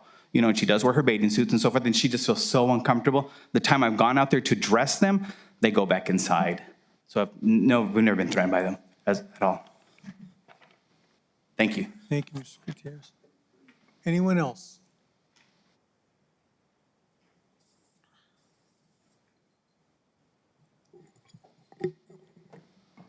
Good morning. Please state your name and address for the record. I'm Scott Eschenbrenner. I'm at 4325 Snow Road. Do you affirm that the testimony you're about to give today is the truth and nothing but the truth under penalty of law? Yes, I do. Thank you. Thank you, Chair and members of the commission. Appreciate the opportunity to be here today. We've heard some really compelling stories, and I want to tell these folks, I'm really happy for what you're getting done and accomplished. These are some great things. My problem is, you need to hear my story too. I've been a successful person in this community, been here for 30 years. I've been raising a family in this home for 17 years. It's 150 yards away from this property. I never received a notice about this even coming up, so I wasn't one of the 11 homes. I'm only 150 yards away from it. But my concerns is why wasn't this, if Mr. Brewer talked about he wanted to be the good neighbor, where was this discussion when he bought the property? Why didn't he reach out to the neighbors? We're all there. You can see we're here to support it. I wish they'd have done that to begin with. Now we're here having to come in after it's already been done. How do we feel as a neighbors saying, we're here and you got to accept us. We got a great story. They do. So that's one of my first concerns. As an appraiser, that's my profession. I was a real estate appraiser. I have a hard time believing that this doesn't hurt property values. If someone comes in to buy my house and I tell them 150 yards away there's an alcohol and drug treatment facility there, I will tell you that they'll think twice. If there's two equal houses, they'll go somewhere where that isn't allowed. I think this will also start a trend. They talk about having these locations rural. I think it is probably where they're going to start heading. You'll start hearing more of these cases coming before you. I am worried about the safety concerns. What happens with this operation if there's labor shortages? I know we all go through labor shortages now. What happens if they aren't fully staffed? Do they still continue to live there? They do. So I worry about that. I did a search this morning on Google just to look for halfway houses, drug and rehab. Where are they here in Las Cruces? Well, they're located on Telshore, Alameda, Mall Drive. They're located in commercial areas. This is an area that's a residential low-density zone, and it's a big area and encompasses a lot of acres. Now we're going to have one. It's a commercial use. At the end of the day, it's a commercial use that's going on in our backyard. And I didn't work my life to have this. I have a lot of pride where I live. I'm very proud of where I live, and this is hurting. I don't want to feel like the bad guy here, but at the end of the day, I'm concerned about that. And with 30 seconds left, I'd also like to say that they have excess land. They have a lot of land there. What's to prevent them from coming down the road, not talking to the neighbors and say, we want to add 10 units back here. We want to increase the amount of, we're doing great work. We have a compelling story and want to increase the ability to serve this. Folks, these are great operator. It sounds like they have a very good success story. I just think there's probably a better place for it out there and a better location. Thank you for your time. Questions? Were you aware they were there? No. No, I didn't. We just living right down the road. I just started seeing a lot more activities and things going on. And then neighbors started talking. That's really the only way we ever found out about it. Okay. And the only way I found out about the hearing today was the notices when I was out taking a walk in the neighborhood. I saw the signs. So that's why I showed up. Thank you. Thank you. Anyone else?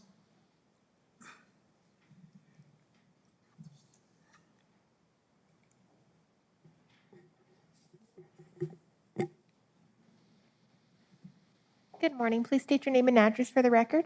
Paul Cooney, 29995 Wait, Eileen, can you speak into the mic, please? You can remove your mask. Sure. Paul Cooney, 2995 Missy Acres. Paul Cooney, is that what you said? Yes. Okay. Do you affirm that the testimony you're about to give today is the truth and nothing but the truth under penalty of law? I do. Thank you. Thank you. Thank you for hearing us. I'm 2 houses down from the rehab center. I purchased my house in 2011. I'm actually a physician here in town. I commend rehab centers. I've donated money to rehab centers. But, you know, I also have experience with zoning. In El Paso, I work with construction workers, and when we purchase something, we want to make it to have a, you know, from single family to multiple, you know, we go to the neighborhood, send letters out before we purchase it. And then we find out if we can, then we proceed with the project. In this case, we had no clue. Never, the only time I started noticing was, you know, the animals, the chickens, the donkey, the cars in and out, talking to neighbors. And so it became very upsetting to see that this was done without anyone knowing. You know, I commend them. I think they do a good job, but you got to do it the right way. And there's plenty of spaces for that here in town. And if you look at our plot of our subdivision, they're right in it. They're right in the corner. Okay, 1, 2, 3. There's my house. You know, these houses are, you know, 500,000 and up. And you know, when we sell, the last person who sold their house took a while to sell the house. So it is a big concern, you know, changing the zoning for one tiny little area in our subdivision. We have bylaws. We can't have any animals in our area. We can't have any animals. We can't have, you know, we have all these rules on our HOA rules except for that house right there. When they bought it, they should have gone around and asked, you know, can we do this? Is this you know, can we? No, nothing. And so here we are today with this issue. And I strongly oppose it in that area. I moved from Sonoma Ranch to a lower density area to have my peace and quiet. 200 people coming in and out of one house in a year and a half is not peace and quiet for us. The other question, what kind of medicine do they give? Are they giving medicine on the property as well? You know, methadone? I don't know. We'll ask. Okay. Mr. Cooney, can you can affirm there is an HOA, there is an HOA in effect in that property? No, we have an HOA, you know, in the subdivision. That property, I don't know why they don't. They don't have an interest to us, but their walls are all, it's all part of the subdivision. But it's not part of the HOA, that's what you're saying. Not, right, that's what I heard. I don't know how it happened or Yeah. what in the past, but yeah, it's not part of the HOA. Okay. Thank you. Thank you. Anyone else?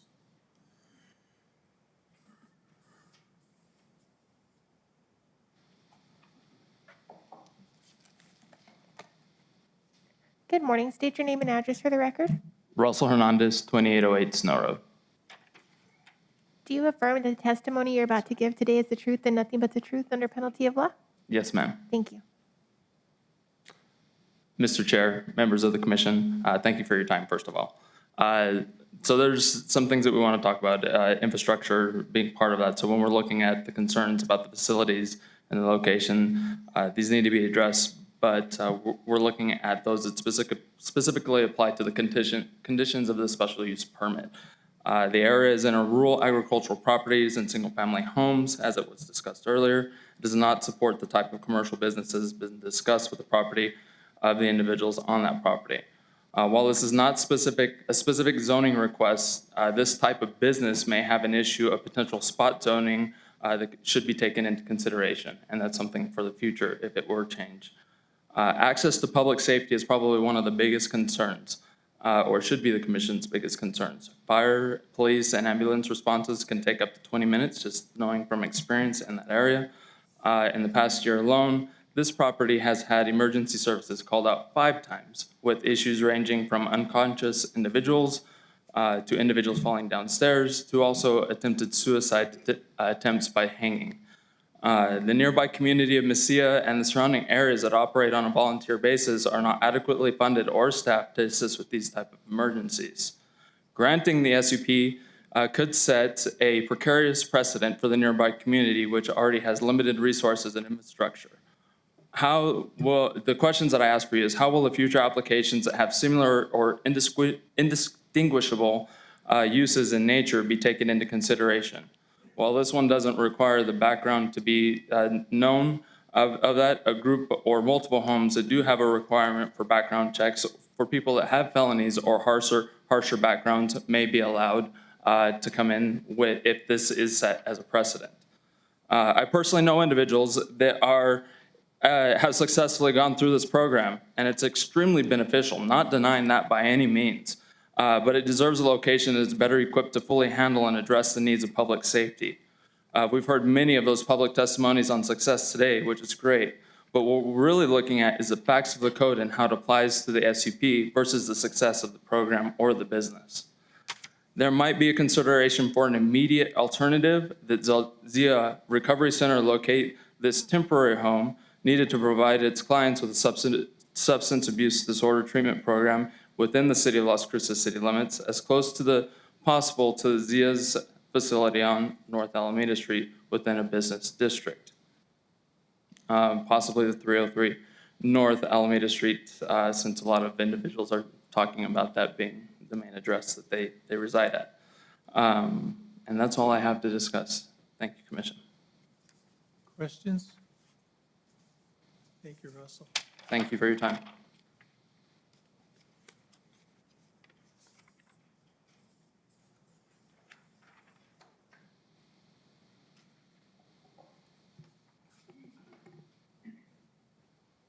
Good morning. Sorry. Good morning. Can you please state your name and address for the record? It's Terry Ann Morrison Everhart. I'm at 3030 Mesilla Verde Terrace. I'm sorry, did you say Terry? Terrace. Terrace. Do you affirm that the testimony you're about to give today is the truth and nothing but the truth under penalty of law? I do. Thank you. Thank you. Hi, good morning, everyone. Good morning. I appreciate you all listening to everyone's comments. I just want to begin with, I'm here to talk about a little bit about public safety in regards to the SUP. But before I start, I just have to make the comment that my comment is based on the requirements and rules of the county. It is no way directed at the type of care or the importance of the care. It's about adhering to rules and regulations that have been created to protect our community.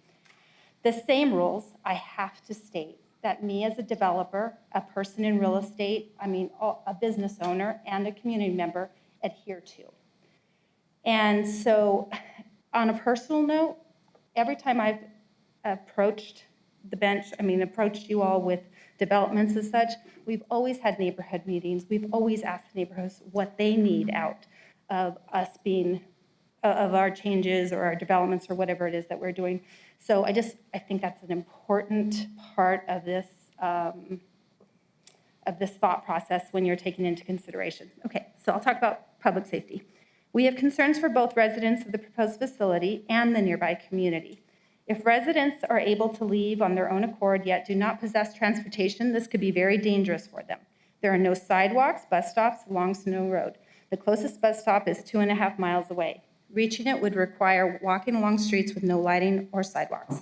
If residents of the facility are able to leave at any time due to the high rate of recidivism associated with drug and alcohol addiction, this could present public safety concerns for the communities nearby. Coupled with delayed responses from emergency services, it would be an unfair burden for the community.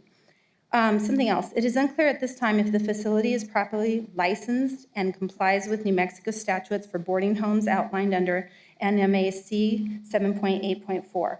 Given they operated without the proper special use permit, calls into question whether proper licensing is also in place.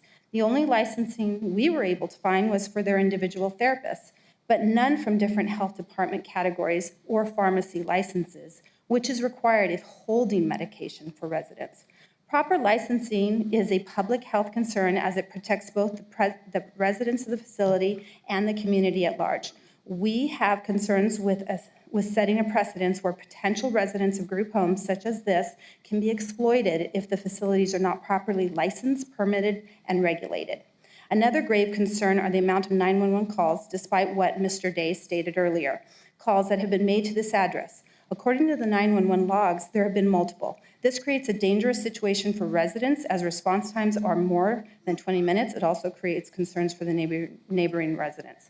I just ask that you consider, if you want me to follow the rules and everyone else in this community, I hope that this business and this, especially since they're doing such an amazing job for their clients and their patients, I hope that they adhere to those same rules. That's leadership, that's business ownership, and that's their responsibility. Thank you. Anyone else?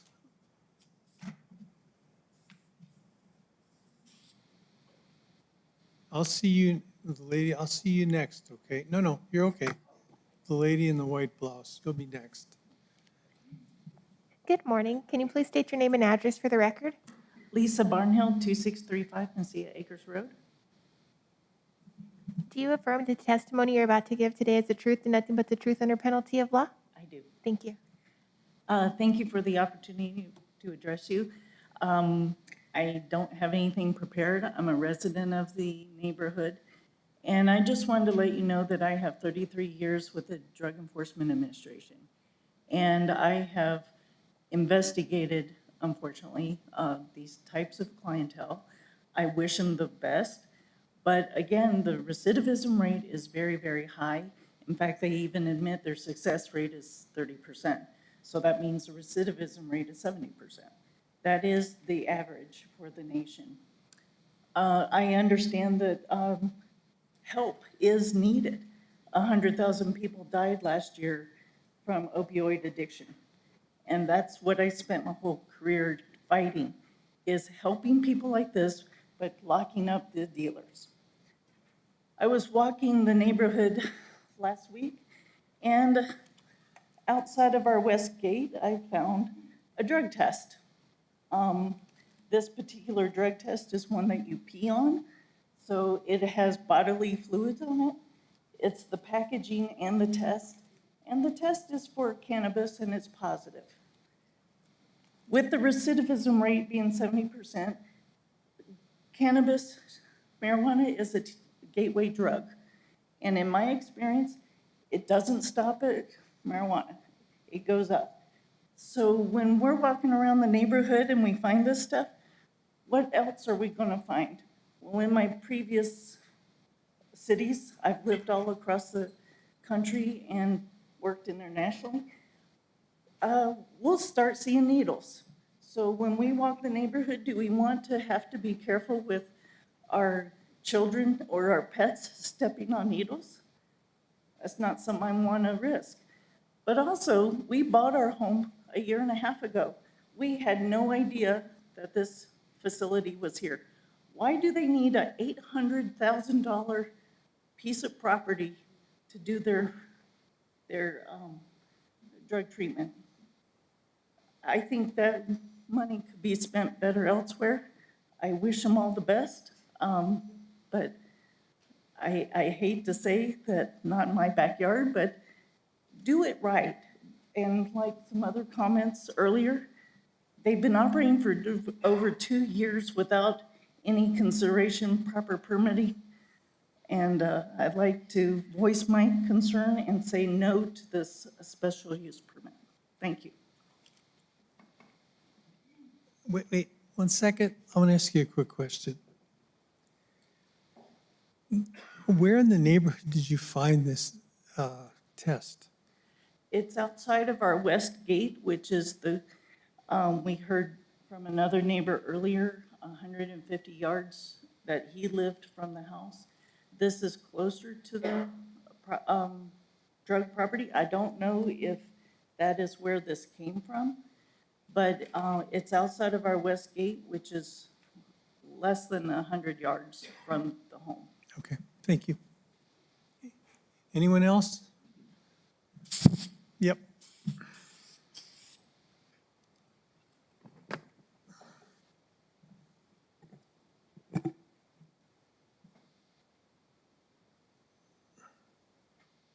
Good morning. Please state your name and address for the record. Kathy Solopek, 4915 Snow Road. Do you affirm the testimony you're about to give today is the truth and nothing but the truth under penalty of law? Yes. Thank you. Good morning. Good morning. First, I just want to say I'm here not to judge the character of anyone who might be getting treatment at this home. I applaud anyone who's getting help for the problems that they have. My issue here today is about setting a precedent. My concern is if you approve this special use permit, what if another group home comes along that's filled with people who don't have good character, yet they've met all the criteria of a group home? You've already approved one special use permit for a group home. How are you going to turn someone else down who might not be housing good character people? How are you going to do that? What redress are we as neighbors going to have in those circumstances? And that's my concern. That's all I have to say. Thank you.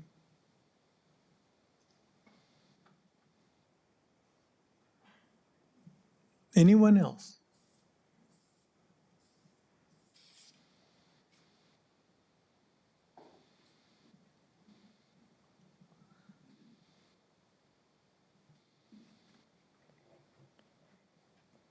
Good morning. Please state your name and address for the record. Janice Young, 2720 Snow Road. Do you affirm that the testimony you're about to give today is the truth and nothing but the truth under penalty of law? Yes. Thank you. Thank you for your time, Mr. Chairperson and Commissioners. I reviewed the criteria for your decision-making process as well as the application process. And in that, I found a concern about environmental considerations that are listed as part of your decision criteria that concerned me for approving this special use permit. This home, again, as you've heard before, was built intended for a single family, and the current well and septic systems are not likely to accommodate the size of the staff and the residents that they are looking to house. Water consumption for this business are likely to be extended for the size of their operation for laundry, bathing, and waste. The county, as I understand through the application process, has the authority to request as part of the application an environmental impact study and a statement to go along with it, a traffic impact analysis, and a drainage plan. These might have been mentioned in the initial presentation, but we have not seen whether they have been provided to you all for your consideration for the decision-making process, whether to approve this. And I would encourage you to ask for those items to see truly what the impact is for the environment, not only for the residents that live there, but also for the surrounding community. The boarding home, as I understand, also requires the inspection of the water and the septic system to see if it will accommodate the number of residents that they have. I don't know if you have been provided with that information as well. But these are all concerns from an environmental perspective. And none of us feel that are against the mission and the vision of this organization. It is fabulous what they are doing in our community of our size, and we appreciate that. However, we question whether this is the right place for it, and are they following the laws and the licensure regulations that have been set out for their protection and for everybody else's protection in the community. Questions? Thank you. Thank you.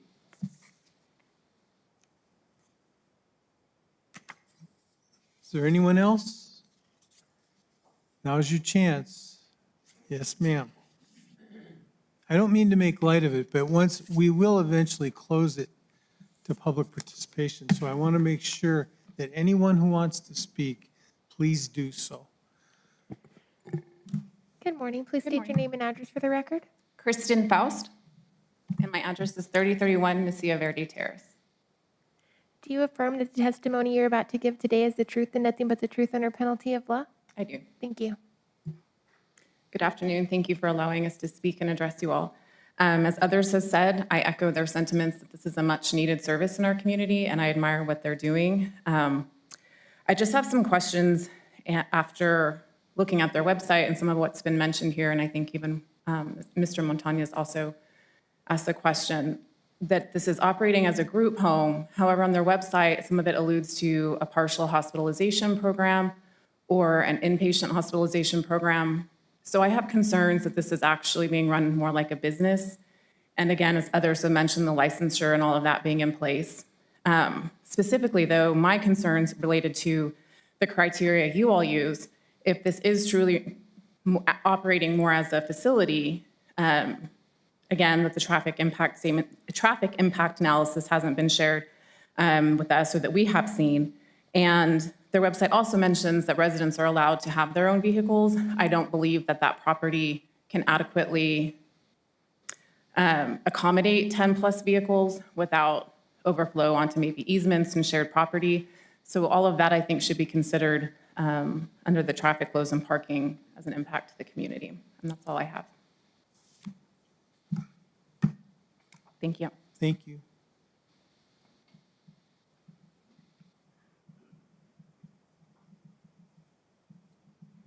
Anyone else? Good morning. Please state your name and address for the record.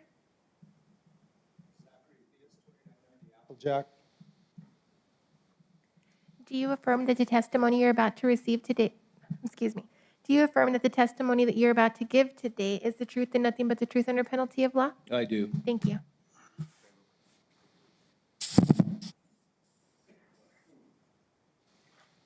Good morning. I'd just like to reiterate that the neighbors from 303 Alameda did not give the neighbors in the area any heads up or request, any mention of their intentions.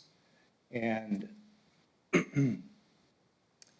now that they did not ask permission, they are here asking for forgiveness and acceptance. And I don't think it's fair to the community that we have to accept that without having been given any kind of input to the situation. I urge you to deny the special use permit. Thank you. Thank you. Anyone else?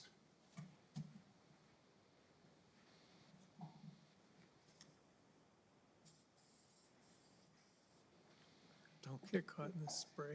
I'm Zachary Penn from 2821 Cielo Grande. Do you affirm that the testimony you're about to give today is the truth and nothing but the truth under penalty of law? I do. Thank you. I'm sorry, I didn't get your name. Zachary Penn. Thank you. Commission, how you guys doing? I'm just here. I recently constructed a home in this area, and whenever I started construction of this home for my family, I did it under the impression that we were living in a rural, single-family community, and that's what I wanted for my family, and I wanted this type of setting to raise a family, to have my kids enjoy where they're at, to be not worried about them going and playing outside of the property. And now with this in our backyard, I have these concerns for my small children constantly. It only takes one relapse or something bad to happen that we're gonna look at this and think this was a terrible idea. If they leave the property, relapse, who knows what happens, we're all gonna look at this and say, this should have never happened. Also, I completely agree with everybody here. This is something that has to happen. We need treatment facilities, but it needs to happen in the right place, at the right time, and under the right circumstances. Everything that they're trying to do here is gonna, nobody in this community, in this area, wants this in our backyard. We all agree that a treatment facility is probably a necessary thing for everybody. But why does it have to be right here where we're all trying to live in a peaceful area? Also, I guess it's just kind of a slap in the face to the community and also to the commission that they operated 2 years without any type of permit. So I guess my question is, what can you guys do retroactively, or how is this going to be fixed? Is there anything that can be done?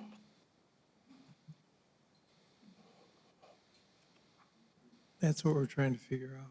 Right. Okay, really, that's it. I appreciate your time, and thank you. Yeah, I'm sorry, do you live in the subdivision? No, I'm just probably a little bit north of there. I'm not in the subdivision. Okay, thank you.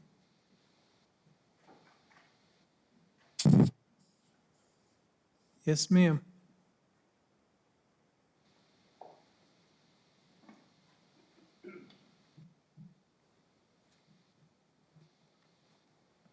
Hello. Good morning. Please state your name and address for the record. Natalie Bustamante Zogas, 3030 Lucerne Way. Do you affirm that the testimony you're about to give today is the truth and nothing but the truth under penalty of law? Yes, ma'am. Thank you. You want to pull that mic down? Sure. Thank you. Thank you. Hello, and thank you for hearing me. My name is, of course, Natalie Bustamante Zogas. I just wanted to let everybody know that I do have 2 children that are drug addicts. They are recovered. Okay, the service is needed, but when my kids were on drugs, I didn't allow them. I put them away, or I sent them away. I didn't want drug addicts to be in my household, and I wouldn't want drug addicts to even be my next door neighbor. I'm more than sure we live in a great community. I live in Mesilla Park, but my family is originally from Mesilla. I know that my nephews and my nieces, they all ride their bikes on Snow Road. When I found out that there was this rehab here, I was very disappointed. I'm not saying that rehab clinics are not accepted. They are needed. And I am a mother of 2 drug addicts. But I don't want the drug addicts in my home, and I wouldn't want them to be my next door neighbor either. There is locations, and I think that they need to be in the business locations, not in our neighborhood. I'm more than sure all of you on the board wouldn't want you to be next to drug addict rehabilitation right next door. So thank you for listening, and God bless you guys. Thank you. Anyone else?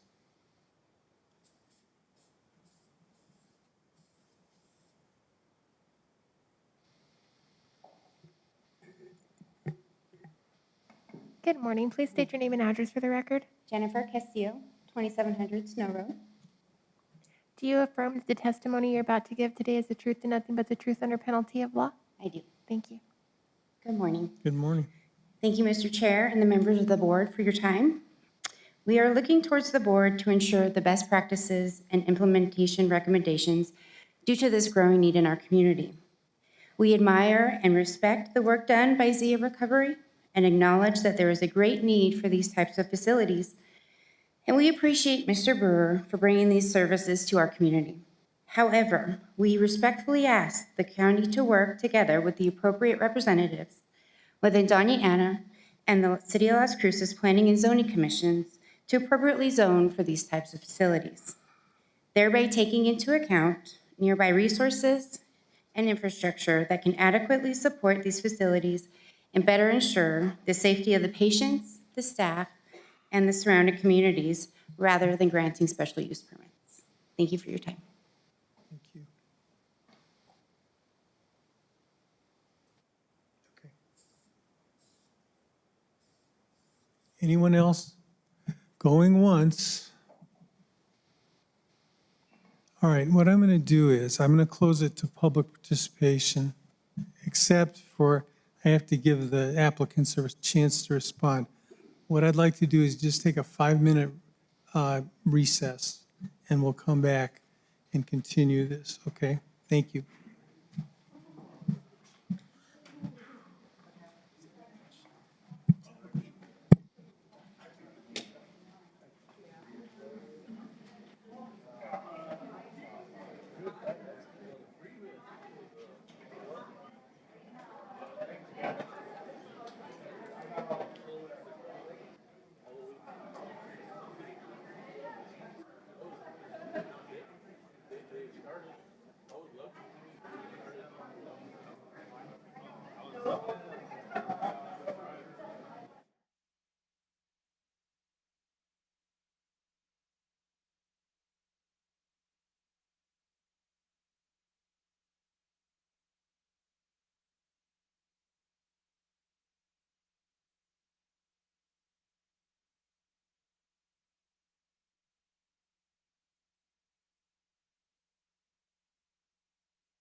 We're going to come back into order.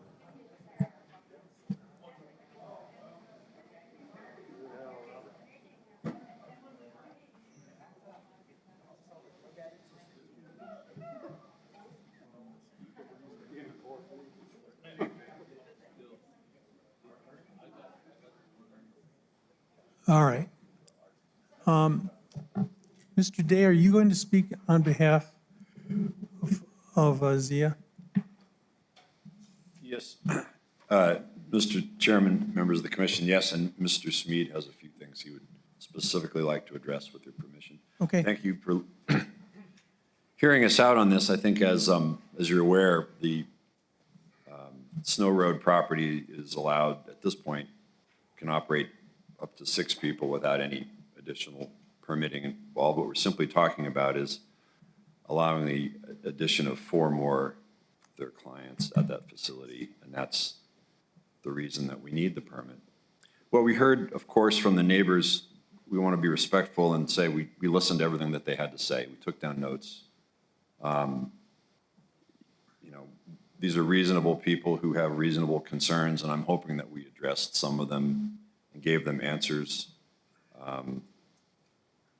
Obviously, if the commission decides to approve and we move forward, I want to make sure the neighbors know if there's ever any issue. Mr. Gutierrez, Mr. Hernandez, you can certainly call me. I'll give you my cell number. As long as you're not calling me to sell me a car warranty, I will answer the phone anytime you call. So I'm reachable. Mr. Brewer is reachable. Mr. Smead is reachable to address any issues. Mr. Gutierrez had a concern about family members. One of the requirements, I think, from staff was that there be screening. Any requirement like that, certainly no problem as far as appropriate screening, appropriate landscaping, whatever staff is requiring. Trying to address some of the issues that the neighbors raised. The facility is fully licensed.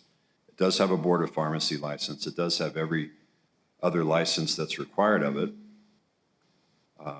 And I would hope that what came across in this presentation, as I mentioned earlier, was the level of discretion, respect, and professionalism that I think the staff and administration of ZIA has towards its clients. I think that extends to the neighborhood.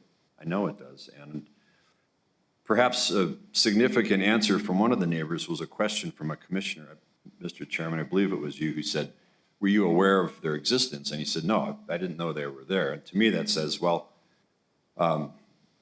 that's operating in a quiet and discreet manner if you didn't know that there was this operation going on down the road. And that's a good sign, I think. And then another neighbor testified that they had never had any bad experience or been threatened by anyone, which I think also was significant because there's been no evidence or indication that anyone in this program is threatening. In fact, it's the opposite.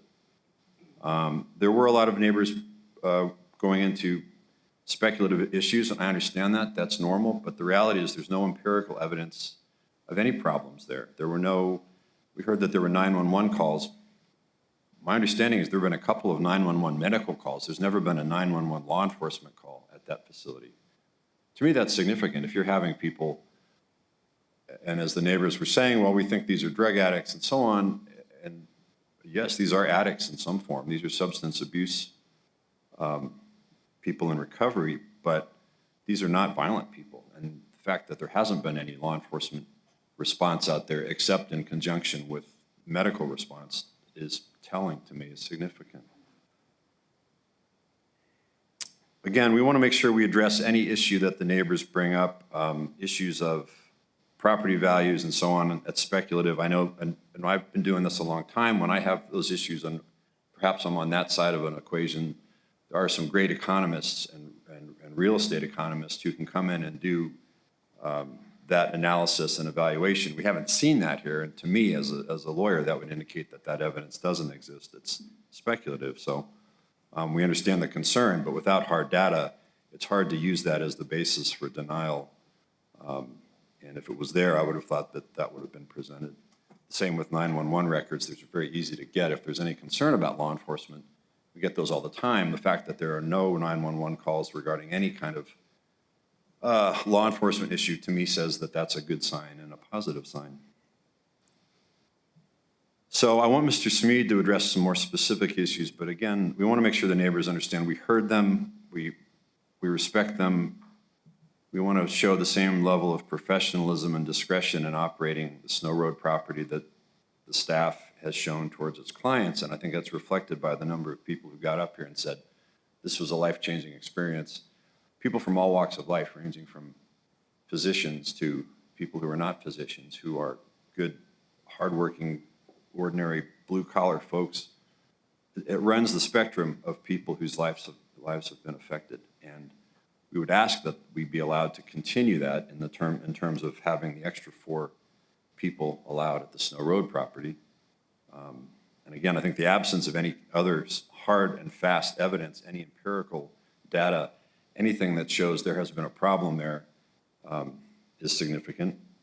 Mr. Smead's going to address the issue of when they first opened and they approached planning staff, and he'll go into it in more detail. They were told, you can't do what you want to do. And so Mr. Smead and Mr. Brewer said, okay, we're not going to do that. And they went into this, deciding to try to do the 10-person group home because that's what they'd been doing in the city. It was an incorrect assumption, and they should have done it differently. And but we're here to try to fix that. As soon as Mr. Casillas and his staff told us about the complaint, we immediately began the process to apply. And so that was back in the spring during the pandemic. And I think the chronology that staff presented to you shows that ZIA was responsive. We were responsive. The minute the issue was raised, we came back with the appropriate application. And it was completed in October. And so here we are. So certainly no intent to do an end run around the rules. There was misunderstanding on our part. And for that, we totally accept responsibility, and we're trying to deal with it in the appropriate manner. But again, in closing, and I'll turn it over to Mr. Smead, but I think the testimony from clients and family members about the level of respect and professionalism that they receive in the program, we hope will translate into being a good neighbor if you approve the permit and allow the additional 4 extra people at the facility. And thank you very much for your time. Thank you. Mr. Smead?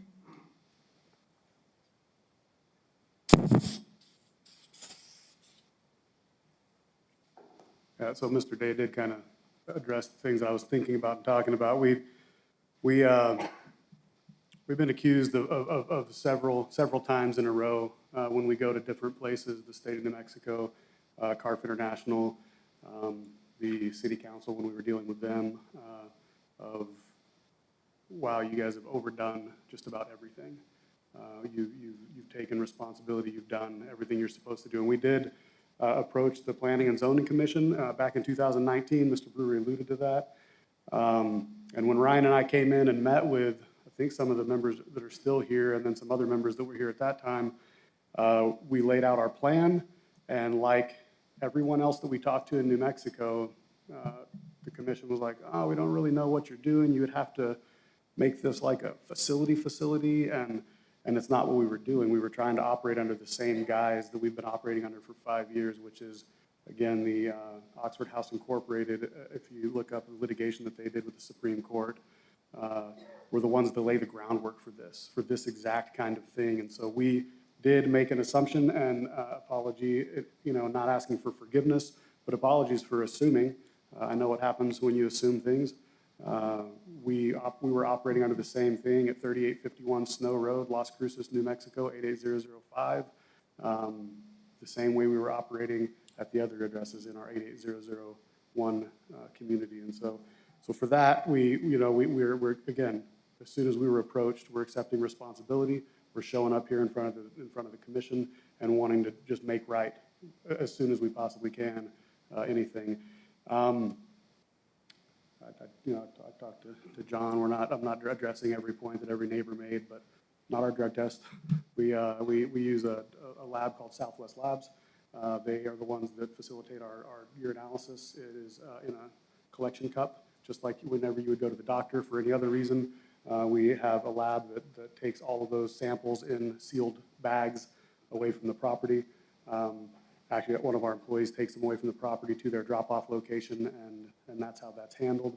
We are Board of Pharmacy certified. We do have a pharmacy. We use Zia Pharmacy out of Albuquerque to do all of our pharmaceutical oversight for holding meds and for everything that we do with that. We do extensive training with our staff to make sure that they're compliant with all those things. So again, I could go on and on. What I would really say to be the overarching idea is that if anybody has any concerns from the community, you're welcome to come to our office at 303 Alameda and sign the non-disclosure, and I'll go through any of our policy and procedure manuals, operations manuals with you that you want to see so that you can see all the work that we've done to do what we're doing the right way. There are people that come and do what we're doing, out of sight, out of mind, because they're not doing it the right way, and that's not us. The other things that were brought up, one of the things that was brought up is we do have all levels of care incorporated into our program. They do not all occur at this location, and all of our meet groups and everything like that are held at our office location. So the PHP that was brought up, that happens during the day at our office building, and then those clients, we do have a housing portion. They do live in group homes the same way, but it's all done the way that that was suggested for us to do. And so also, like Mr. Day said, as far as the neighbors go or any concerns, my mobile number is on my business card, which I don't have any in my pocket, silly me. But you can come by the office, and I'm happy to give you my mobile number, or I'll give it to you today before I leave for any concerns. If any neighbor has any concern, if there's something going on, I live on Snow Road myself, all the way down around the corner where Snow Road comes back into Main Street. I also live in a rural setting, and I enjoy it. I also have 4 kids, and all those things, all the things that we talk about, safety and consideration, care and compassion, that's what we're doing. And so we really want to be open and transparent and as big a part and open a part of this community as we can be. So again, thank you guys so much for hearing all of this today. I know you have a bunch of stuff to do after this, so I'll stop talking now. Wait just a second. A question that I have. Do you know, how long have you used the access that you use now? The access. The dirt access that you use to the house? We only use the main driveway off of Snow Road. And do you have a driveway permit from the State Highway Department? Correct. Ryan knows more about that, but when the property was purchased, there's an easement that was granted as a part of that property. And to kind of, my understanding, and Ryan can correct me if I'm wrong, but the property that we're in was the original property there. Mesilla Acres was the after idea, which is why this property is not in the HOA. It's not a part of that. And there's an easement for the driveway that we use that is only on Snow Road. We don't have any access through Mesilla Acres whatsoever. Okay. Mr. Chairman, sorry to interrupt. To answer that question, staff contacted the Department of Transportation, Ms. Hinosa, and I spoke last week. She said, here's an application for a permit, commercial permit. Why don't you go ahead and fill it out? It's a paved driveway. There's an easement that allows the driveway to connect to the state highway. DOT said as long as you're sending in an application, that would satisfy our concern. So, and again, but that house is not part of the HOA. It's on the corner. There's no access into the subdivision from the Snow Road property. The only access is onto Snow Road, and there's no connection into the subdivision. So my question is, you have an active application with the DOT for a driveway access onto Snow Road. It hasn't been finalized. It hasn't been submitted, but we're in the process of completing it. So my understanding is then that you've been operating without that.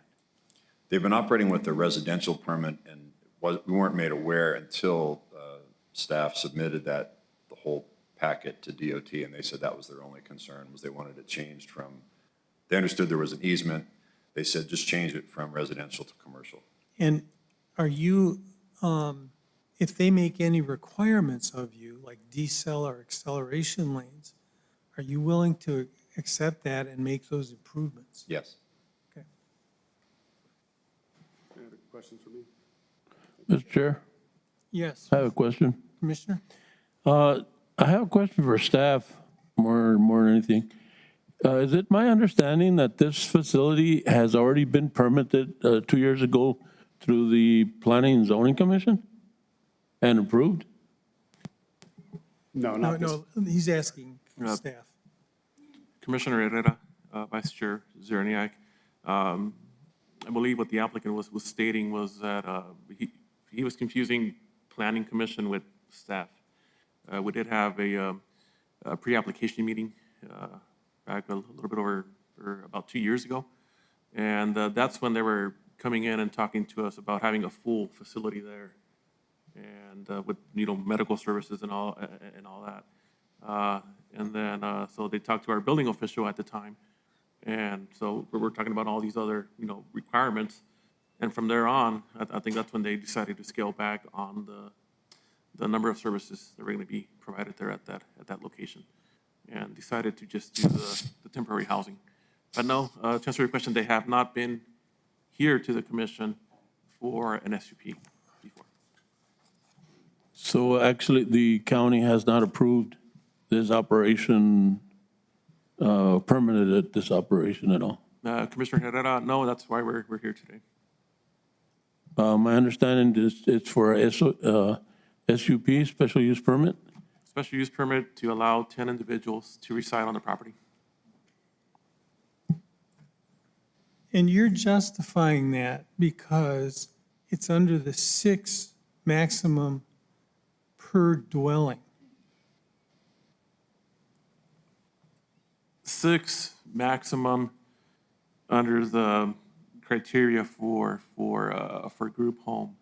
But our recommendation to this commission today was to cap it off at 10 total. So not 12, not 6 per home. We're saying that it's going to be only a maximum of 10 individuals. So Albert, I'm sorry, Fernie, did you have anything else? What about the comments about the drainage plan? Is there a requirement for that? Well, I mean, part of the process is sending it out to review to different county agencies. One of the reviewing agencies was our field department, and they basically had no comments in regards to that. And I think it has a lot to do with the fact that the structures are already there. And they're not proposing any new dwellings or any new structures. And if the SUP was approved, that could also be another condition brought up by you all about no additional structures shall be built to house additional individuals or clients. It's whatever happens, when the decision comes to make a vote, you guys can take our recommendations into consideration, but you guys can also come up with your own final recommendations.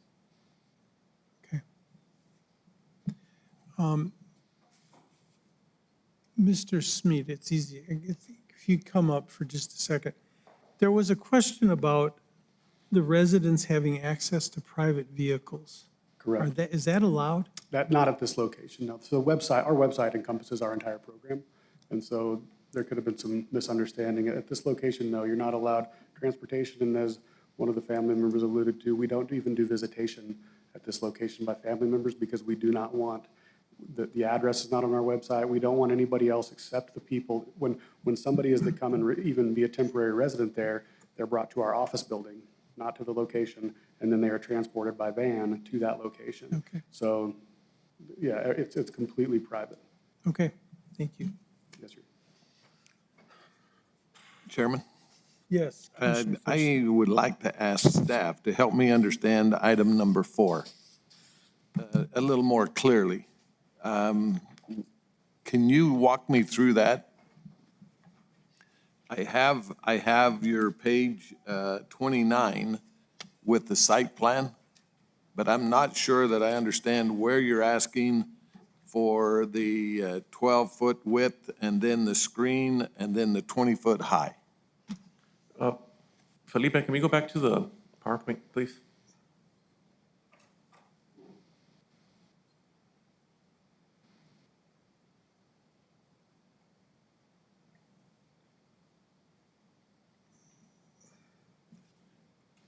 So on staff's recommendation number 4, we're basically stating that a buffer class 2 screen shall be applied on this property line right here and this property line right here.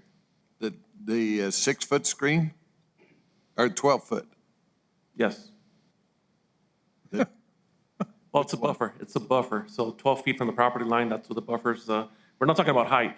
The height will come from the intermittent visual obstructions to a height of 20 feet. So those are the trees with the 50% visual obstruction. And then for the rock walls or any solid wall out there, it's calling out for a minimum height of 3 feet, which I think they already have. So it'll just be a matter of complying with the trees that have to be out there. And it'll be for the southern property line right here and the eastern property line.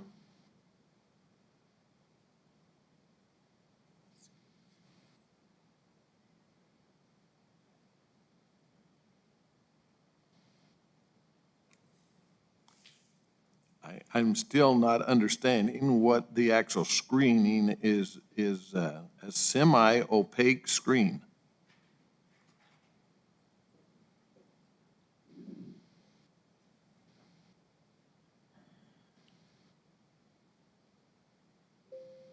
Oops, sorry.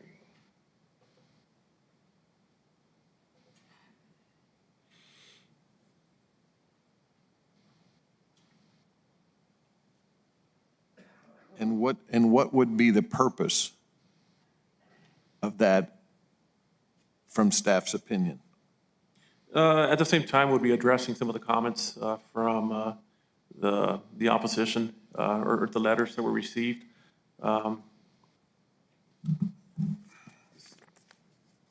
So basically, we have a wall and then just trees kind of like blocking view from the facility or somebody who's wanting to look into the facility. But basically, you'll have trees that are about, that are going to grow up to 20 feet tall. You can kind of look through them or not, but there's supposed to be a 50% visual obstruction along the property lines. So just a barrier. So it's not a clear shot across the property line. There has to be some visual obstructions. Okay. And like I said, it's only for the southern property line and the eastern property line where there's existing homes already built.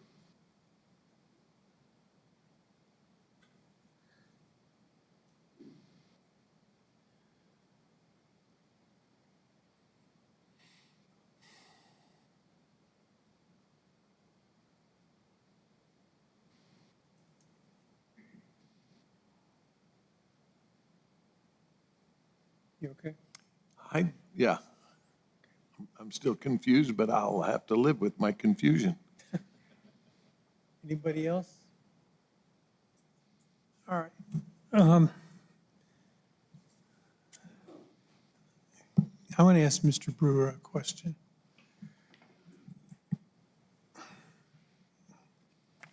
Why 10? 10 is what we went off of the Supreme Court litigation for Oxford House, is 10 or less people. So we just figured 10, we could fit 10 beds there.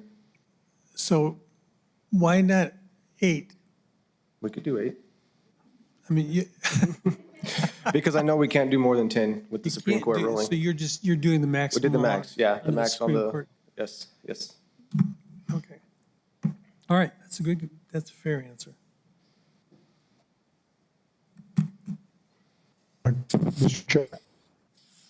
Mr. Chair?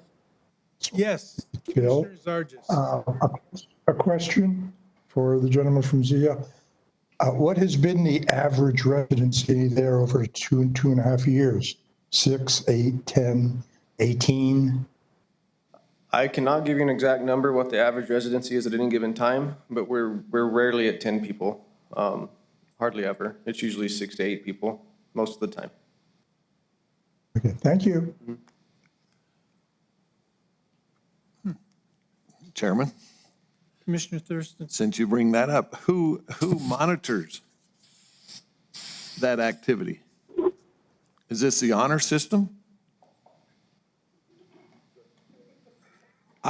I'm just questioning because I don't see a county official driving out there and saying, how many residents are here today? Right, yeah. I just don't see that happening, and yet we're asking you to comply with that, but who then enforces that compliance? Correct. So, I mean, if somebody wanted to come and look at the setup that we have today, We don't want more people in that home than 10. We don't want it to grow anymore. We don't want to put more buildings. We want it to be we want to be a boutique facility, right? We have a capacity in Las Cruces to serve 42 clients at one time. And that's it. Not at this location, but throughout all of our programming, we serve up to 42 individuals at a time. And each level is lessening in intensity of care. And so we don't want any more than what we have there right now. Would it be on the honor system? Yeah, we're not going to put in bunk beds. We're not. We are the size we want to be right now on purpose. It's not a, ooh, let us get permission and then we'll put 20 people out there. That's just not what we want to do. Yeah.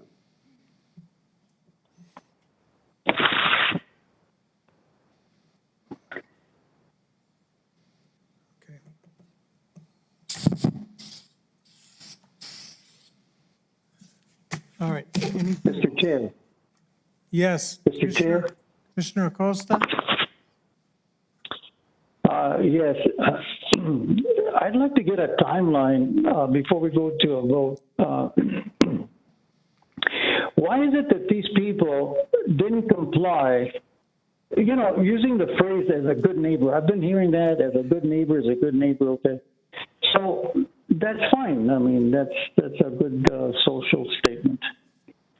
The question I have for Albert is, did this come in front of us because building codes or a codes inspector went over there, or the codes enforcement officer get a lot of complaints, or why is it that this case is in front of us now?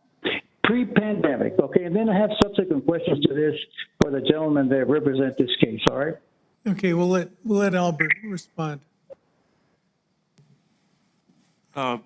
Chair Acosta, we got a complaint back on April. That's what prompted Frankie to go back out there again. April of what year? 2021. Okay. And then from there on, you know, it was just a matter of the applicant submitting the application for the special use permit and just going through agency reviews, public notification, and finally here before the Planning and Zoning Commission. And the next question I have, subsequent, thank you very much, Albert, is for the representative representing this case. If he could please step forward.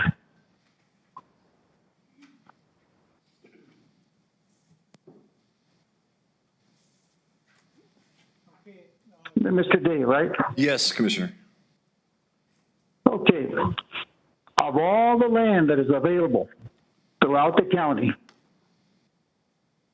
why did you pick this specific place of all places in the county? And subsequent to that, had you done any research what could be done or could not be done with this property? I'm going to let Mr. Brewer answer that since he was the decider, as they say.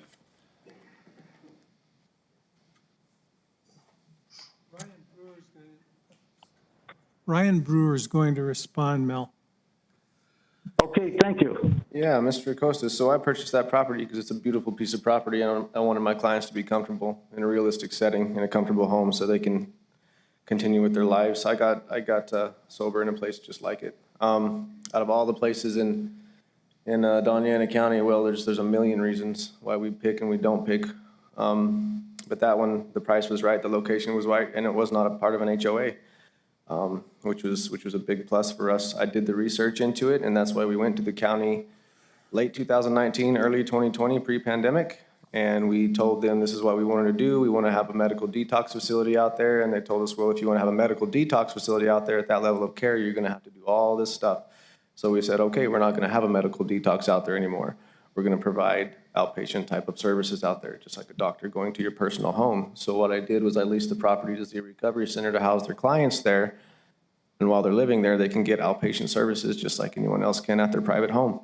I was under the impression that we didn't need any type of special use permit for that because I don't think anybody needs a special use permit to see a doctor at their home. I was obviously mistaken. I'm new at all these county ordinances, and I'm not asking for forgiveness, but it was a mistake to not really research it farther, that's for sure. I don't need permission from neighbors to run my business either, and I'm definitely not a liar. So my loyalty lies with protecting my clients, and that's why we didn't go around saying, hey, we're gonna have a treatment facility here. I mean, I can't disclose that. I can't say, hey, there's people in recovery over here. There's HIPAA laws to that. So that being said, that's why I purchased that property. Mr. Brewer, just a question and an example. I'm sorry, Commissioner Acosta. Mr. Acosta, are you finished with your questions? No, I'm not. Okay, I'm sorry, I yield to Commissioner Acosta. Okay. Go ahead, Mel. Okay, let me explain something to you. Our commission, we are in charge of the safety, health, and general welfare of the public. People around you, people that are in your facility, and things that could or could not happen. We don't know for the future, but we have to burn up for these situations, traffic and all kinds of things like that, right? Okay, now, since you had the thought of doing what you have explained that you purport to do, as a good neighbor, didn't it come by you that you should have asked additional neighbors that were there what you wanted to do? Did it ever come in your perspective? Yeah, it crossed my mind, and in my past experiences, we have never had any good interaction with asking neighbors of, hey, can we house addicts and alcoholics next to you due to the lack of understanding of what we're actually doing. So we've always run into more problems.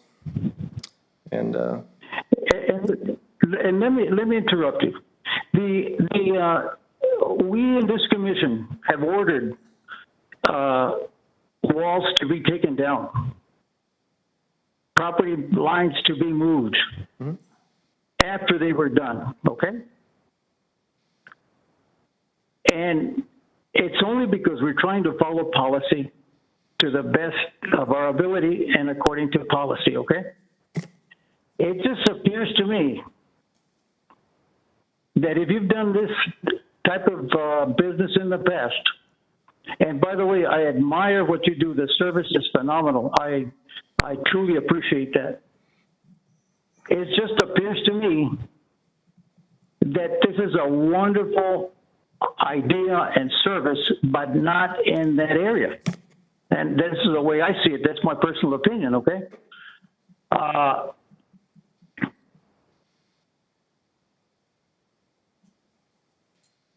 And we don't question, or I don't question the reliability and validity of the organization in any way, shape, or form.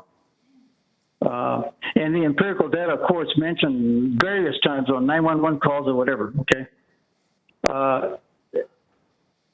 That to me is, I think, part of the cost of doing business with this kind of service. I think that we all understand that. But we do have to follow in the commission, we have to follow policy. And we also have to have and respect the wishes of other people that have been there way before you. And so that is my statement, and I yield the floor to the other commissioner. Thank you, Mr. Chair. Mr. Brewer, just a question, and if you'd like to answer it. Yeah, I'd recently spoken with a physician from NMSU who has ambitions to open a physical therapy rehab services. And, you know, I personally, I'm in the real estate world myself, and I'm in the process of looking at property for him and trying to find the right place and checking what covenants and restrictions and, you know, zoning classifications. You know, and there have been questions about parcels that are closer to residential neighborhoods. I mean, do you feel that an organization or a business that offers that type of service, and say just a light physical therapy rehab service where a patient is going in once a week to get rehab and then leave, do you feel that type of facility, you know, should also have to follow those, you know, the types of the types of procedures for either a special use permit, zone change. And this is not this is not a treatment facility. This is not substance abuse. This is, this is outpatient Right. physical therapy. No, yeah, I think they should just as much as we should. Again, I was under the impression that we didn't need to for the level of care that we're providing out there. That's an honest answer.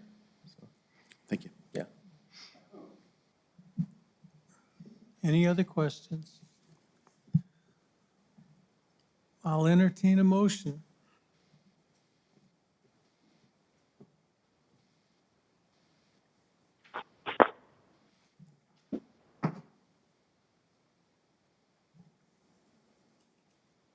If no one else will do it, I'll do it, All right, Mr. Bill. Chair. Thank you. All right. Based on I move approval, special use permit 21-22, based on the findings of fact, staff analysis, agency comments, as a temporary residence for no more than 8 individuals who are taking part in substance abuse treatments, maximum of 8 individuals taking part will be allowed. 5 individuals receiving care per dwelling, an NMDOT driveway permit, and a buffer class 2, which are the staff recommendations from our packet on page 28 of 53. Let me just clarify one point on staff recommendation 2. It's printed only 5 individuals receiving care will be allowed per dwelling. Do you want that to be 4? To reach the maximum of 8? The way I understand the UDC and the law, they could have as many as 6 in each place. Okay. That seems to be where the staff recommendation was going with the number 10. So I'm pretty open on that. I mean, it could be 4, it could be 5. Okay. As long as the total number doesn't exceed, I would say 8. Okay, thank you. Thank you. I need a second.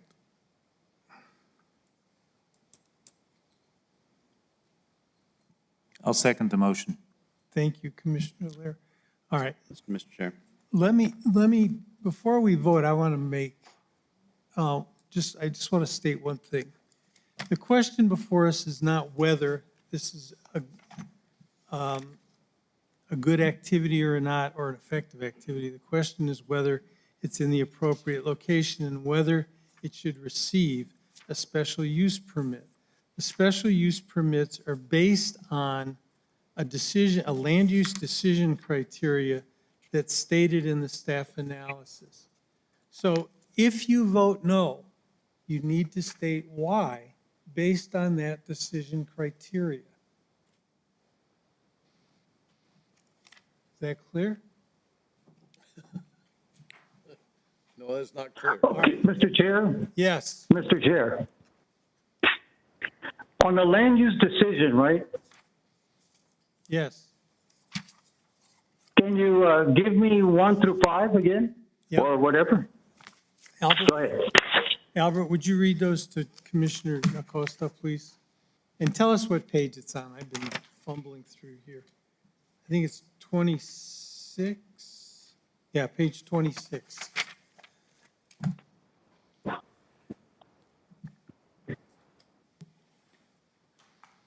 Vice Chair, and this is just reading the decisional criteria.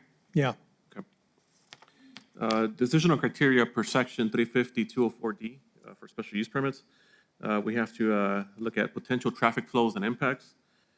We have to assess the need for new commercial or residential activity, potential water and sewer needs, existing infrastructure capacities and the ability of existing systems to accommodate new development, environmentally sensitive areas in the vicinity, areas of historical significance, or areas that contain endangered or rare species of animal and plant life, the impact of a proposed SUP on surrounding properties, and the implementation of best management practices for the development.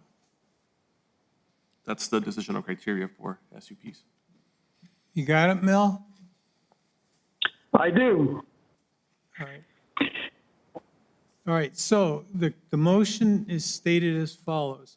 A maximum of 8 individuals who are taking part in substance abuse treatment services will be allowed. Only 5 individuals receiving care will be allowed per dwelling. More than 5 will require a change of occupancy to an R4 classification.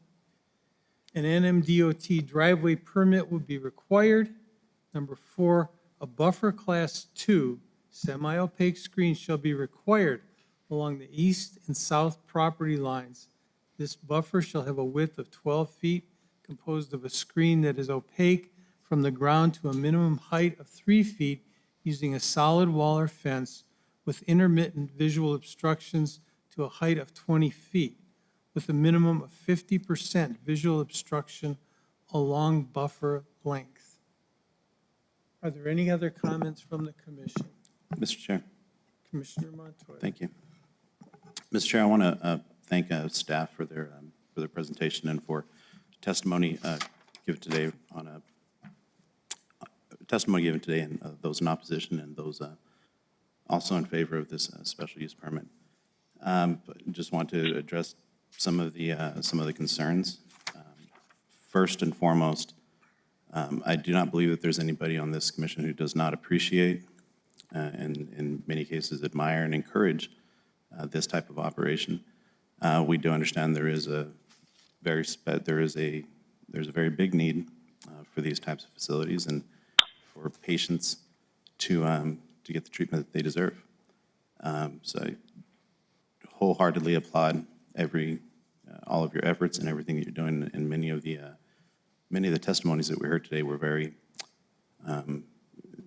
positive, and it's great to see people getting the treatment they deserve and being able to move forward in life.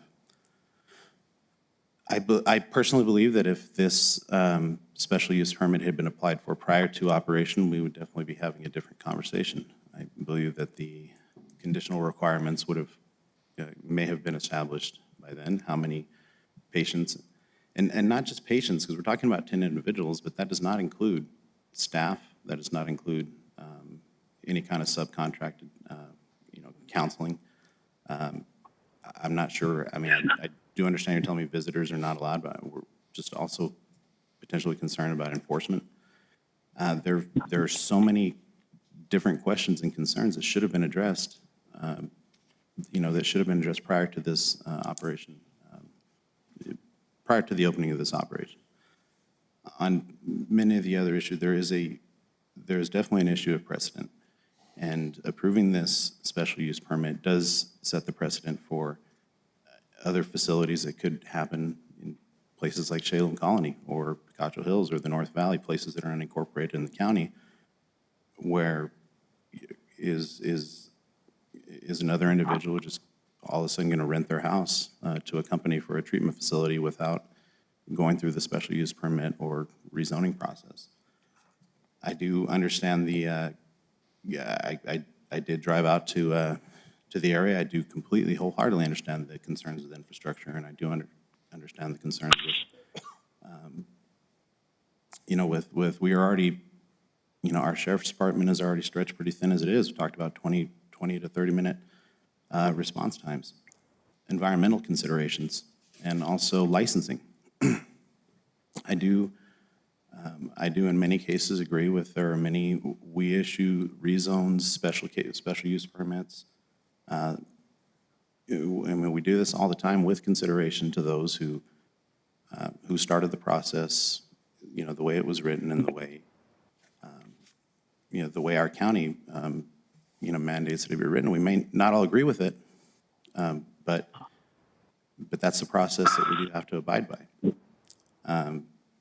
On the issue of, we often hear about the issue of home values. I'm in the real estate world, and that concern does come up a lot, and that question has been answered or has been asked. Is it a homeowner's responsibility to maintain the value of their neighbor's property? In my opinion, and in opinion stress of 4, it is not. The home value is not what's concerned. It is the land use that is appropriate for the property owner to enjoy their property as well as their neighbor. and to have that type of respect. Overall, my biggest concern has been since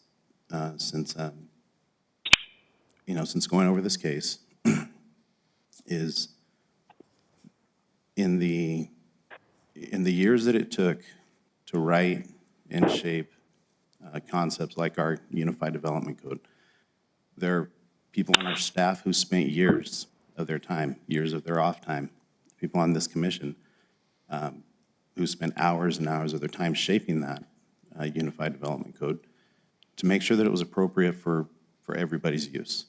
It's not perfect, and in many cases, people do not agree with it, but so many individuals over the years have worked very, very hard to put a process in place that we believe everybody should be able to live with. And when somebody comes in and looks at the process and may not agree with it or may feel that it's a little too cumbersome and decides, well, we're going to go ahead and open up anyway. And then when a complaint is filed, and then decide to go ahead and start with the special use permit process. In my opinion, that is a huge disrespect to those who have spent many, many years shaping and forming this process that we're all trying to follow, and in many cases make easier for those to use. There have been many legitimate concerns from our neighbors in this small development, and there's been many concerns stressed from our fellow commissioners. And for that and many more, Commissioner Zerniak, I simply cannot vote in favor of this motion. Thank you. With that, I yield to the commission. Thank you. Anyone else? Call the roll, please. Commissioner Zargis. I hate going first. No, and the reason being primarily the specific locations is in, and the fact that a facility operated there for a couple of years, and then they came around and decided to comply with the United Development Code. Thank you, Commissioner Zargis. Commissioner Thurston. No, due to disagreement with staff recommendations and findings. Commissioner Herrera. No, and my reason is because it was operating without a permit as it was until after they got a notice from the code department. And I believe that everything should have been, all the permits and everything should have been in place before it was even allowed to open. Commissioner Montañez. No. Commissioner Lear. No. I have some disagreements with the parts of the staff analysis, particularly whether this is a commercial or residential facility, and also the fact that it basically doesn't operate like a typical neighborhood residence. Commissioner Acosta. Yes, no, I'm sorry, no. I vote no, but let me give you the reasons why, okay? One of them is traffic impact study, quality of water in that well, if there is a well to be used. There is no DOT authority on a positive from the state. We have a problem with effluent. Is that septic tank capable of handling that much sewer? The other one is, since this is zoned as a residential lot or building, it does not meet the commercial standards for fire suppression and various issues. The other one is also there's not a deceleration lane or an acceleration lane according to impact study. I don't know if it's going to be needed. And these are the reasons why I'm voting no. And there's many more, but I am not in favor of this facility at that particular site. Chair Zerniak. Yes. Motion's denied. Thank you. Thank you, everyone. We appreciate your attendance. The applicant can meet with staff if you wish after. Thank you. So they approved it? All right. On to item C, election of officers. Oh, here we go. So I guess I will open nominations for chair. Chairman, I have a comment. Commissioner? Could we wait until the Yes, noise yes. dies down? Yep, thank you.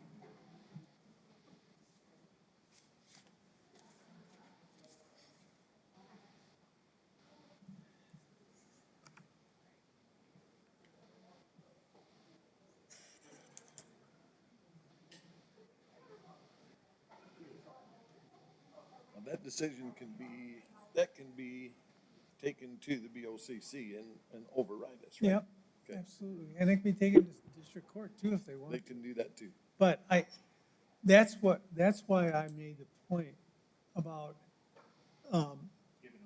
giving a reason and making sure that you stayed within the land use context. That was important because there's the Fair Housing Act, there's the ADA, and they, so that's why I said that. So I thank you to everybody for doing that. I know that's a hard thing to do. All right, so nominations for chairperson are now open. I guess that's the way we do this. I haven't done this before.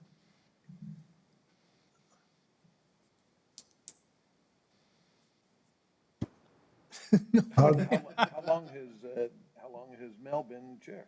Forever. Forever? No, No, Mel's how long only have you been been chair as long as Brent Underwood's been gone. That's right, since, Since Abraham, do you say? no. Moses. Brent Westmoreland who left, which was 8 years ago, maybe? 20s, it was before I was off the board. 2016. Is that what it was? Yeah. Let me see, I was reappointed to the board in 2019. So Brent would have left probably 2017, right after implementation of the UDC, if I remember. So there's no term limits. No term limits. Mr. Chair? Yes, Mel? Mr. Chair, I've been with this board a little over 20-some odd years, 22, 23 years, okay? Janine and I are probably one of the oldest sitting on both ETV and the PZ. What's that? Thank you for reminding me. So we know this county very, very, very well, and we know many, many people in this county. So we know them from Chaparral to Meadow Vista to Sunland Park to Ray, Garfield, Placitas, all of that. So we're in tune to what's going on in the county. Okay. Mr. Chair, Yes, Vern. I move that if there are no nominations, that we keep the same ones by acclamation. I would second that. You'll second that, Bill? Yeah, I'll second it. All right. Since no one wants to appoint me. So we can do it all in we can do it all in one vote? Sure we can. I second that. I've got a motion and a second. All those in favor signify by saying aye. Aye. Opposed? The ayes have it. All right, approval of the 2022 annual notice of requirements for regular, special, and emergency meetings and the 2022 schedule of meetings. Can I have a motion for approval? So moved. Thank you. All those in favor? I'll second. Signify by saying aye. Aye. Opposed? All right.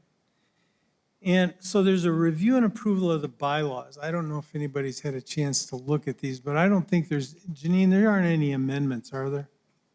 No, Mr. Chair, staff is not proposing. Okay. So are these just the same bylaws that from before? We just adopt them every year? Yeah.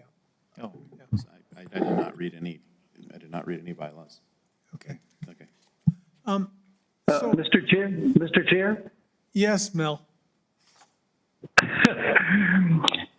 It has often been very, very strange to me that we have staff and we have to swear them in. I don't know if the attorney said that to do that, but it appears that you're going to swear in a judge, or you're going to swear in a. It's kind of very. I know it's probably within the confines of the law, but it's a very strange position for me. But if we have to do that, we'll do it. You mean for staff? Yeah. That was an attorney thing, if I remember right. Yeah. Yeah. I think that's a CYA thing, Mel. Yeah. All right. Very good. Very good. UIA.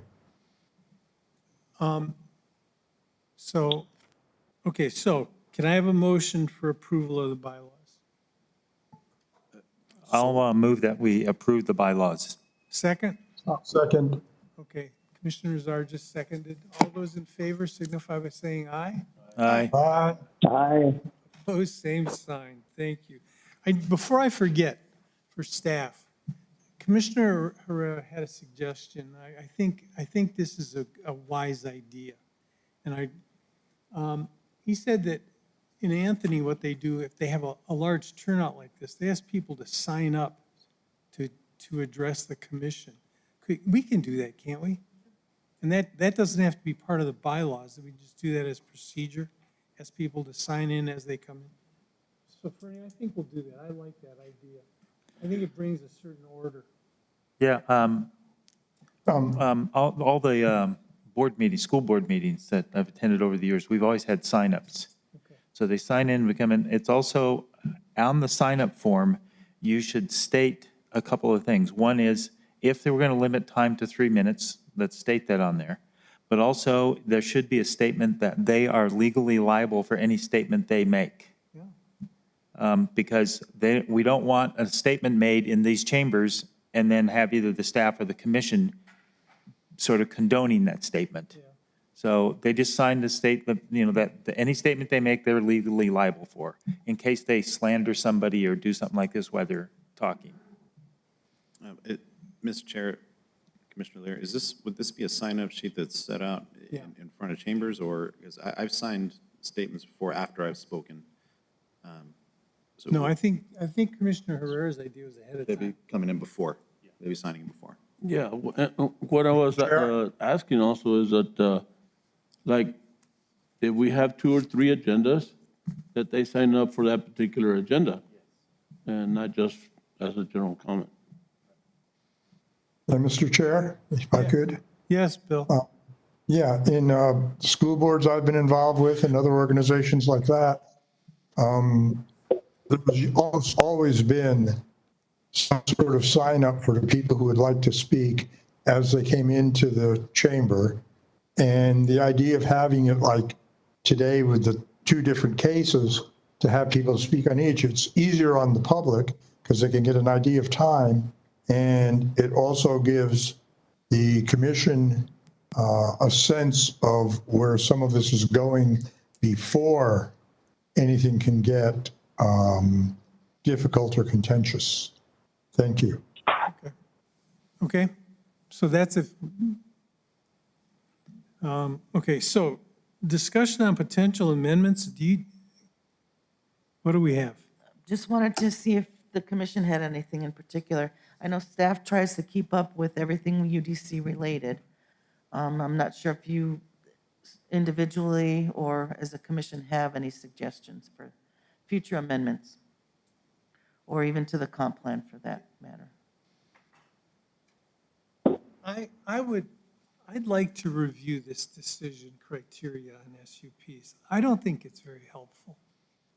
I just think it's too general. Yeah. A little more specific. Yeah. We can definitely have work sessions on that.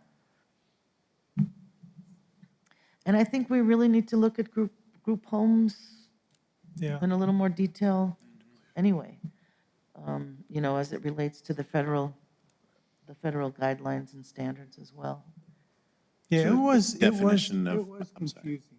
So a general definition of group home versus maybe like the treatment facility, or finding a definition for what a case like, for a case like this, for an operation for a case like this. Exactly, right. Okay? Can I ask a question?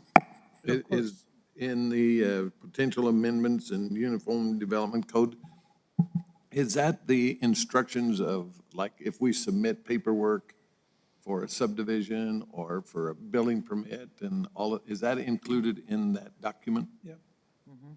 So is there, one of the issues that I keep hearing from constituents in the construction business is that you'll make an application and you think within a period of 10 days or something like that, 5 days, 7 days, 10 days, that you will have an answer back from the department saying that your application is complete and moving forward, or that it's rejected because it needs additional information. And I think that's got to be addressed, because a person can make an application and he thinks it's moving forward.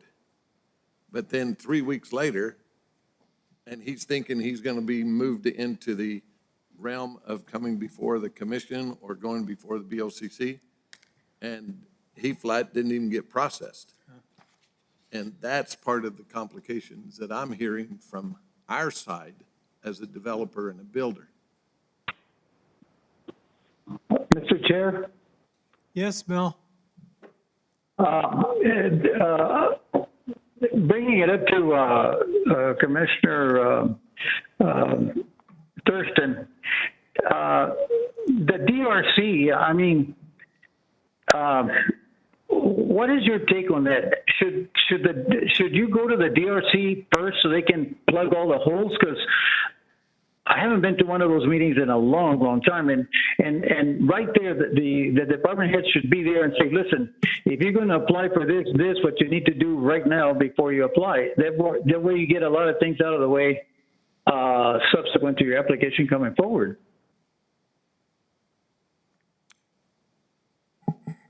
Are you asking that question to me? Well, yeah, I mean, what do you suggest? I mean, I'm all for open clarity and getting, if I'm applying for a subdivision, if I'm applying for a building permit, then give me the criteria that I got to meet. Then let me take that to the window of opportunity, is what I call it now at the county, with my mask on, and they will then receive that. But then it goes into what I call an unknown. I don't know within 10 days, I don't know 2 weeks, I don't know. It's a black hole, basically. It just goes in. You don't know when it's going to come out. Exactly. But if I read the document, it says a timeline. Right. But that timeline, I don't think that's being respected. Just a second, Mel. Sure. Janine, did you want to respond to that? Yes. The code does spell out that the staff has 5 days to deem an application complete to move forward. That was part of our last amendment, because previously it was 10 days. And for subdivision application, I'm not sure if it's for all applications or if it's specific to subdivision applications, but there is a timeline, yes. Right. But then who notifies that?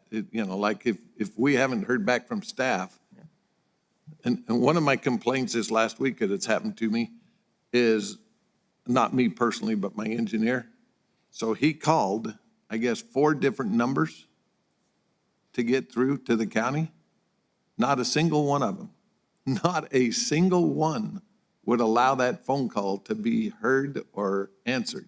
And I don't know if he just had a down phone system that particular day, but Adrian comes down to me and says, I tried the planning, I tried this, I've tried this, I've tried this, and absolutely, and I just said, there's got to be a failure in your phone system. We were down, I believe, last week, Thursday, all day. Oh, no, was it this week? Anyway. Wednesday or Thursday, yeah, it was just dead. Yeah. So I ended up coming down, and luckily, I found 2 humans at the gate. And I was actually able to talk to the guy at the gate. Right, Art? But that was a frustrating, event, and I don't know what caused it, but man, I got to get that resolved in my mind, because we have to do business, so. How can we expedite things, Janine? That's a complaint I get almost at least once a week, that things are so slow and it's a matter of the clock is running over at the bank, and then you have people waiting. It's not good. It's not good business at all. And it leaves the county, it gives a bad taste for people that are trying to do something as quickly as possible.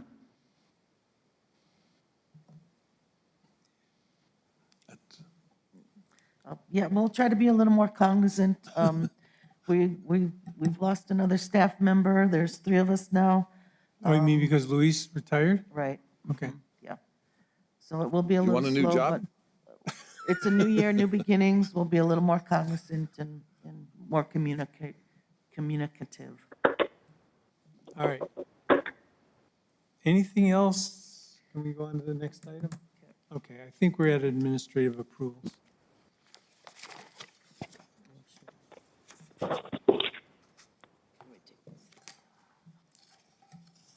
Mr. Chair. Yep. Before Janine speaks, I just want to just make one statement on this prior discussion, that I do know that the staff has went through a sustainability audit in the past, and I do know that there are quite a few discussions regarding the future of online permitting and, different concepts to make that office a little bit more in the streamline, a little bit more streamlined. So I just want to say with full respect to staff that I do believe that they are still working with what they have, and they are moving forward to be more cognizant, as Janine stated. That's all. Thank you. Okay, thank you. Appreciate that. So Felipe, you can bring up the map for December, please. And we were pretty busy in December. Actually, we got 34 brand-new single-family residential. There was no maps posted. Okay, well, in your agenda packet on page 53, it will show the yellow highlighted areas Page are. 53, Yes, the very last page. very last page. Full circle recovery? That's right. So we issued 34 brand-new single-family residential permits in December. In addition to that, there were 16 additions to single-family permitted. And then we had 1 commercial building, which was a mercantile out in the Mesilla Park area. And that's shown in blue on Wonder Lane on your map. And then we had 16 mobile home installation permits issued that is not mapped. And there were a total of 360 building permits of some sort issued for a total of 76,000 permit fees collected. Were there any questions? No, just what a busy December. Yes. I think we're okay. Staff input? I'll have one. Vice Chair Zerniak. The cannabis amendments were adopted by the BLCC on December 13th, 14th. So they'll become effective either today or tomorrow. I don't have the exact date, but we have been taking in the applications even before, they were being finalized. So you might have some cases coming before you for that. One thing that I want to point out is a couple months back, the state was making it a requirement for applicants to submit a zoning verification letter, fire marshal approval, and a business registration from, the local jurisdiction. They got rid of that at all. So now you just have people submitting applications, in some cases, without even consulting the local jurisdiction. So, just want to throw that out there. It might cause some issues later on for us, so That was a state law? guidance, Control Division. guidance from higher up. So we're seeing a lot of that right now, and not just in the county, but in the city and throughout. Eileen, do you need any signatures today? Thank you again. Do we have to, Mr. Chair?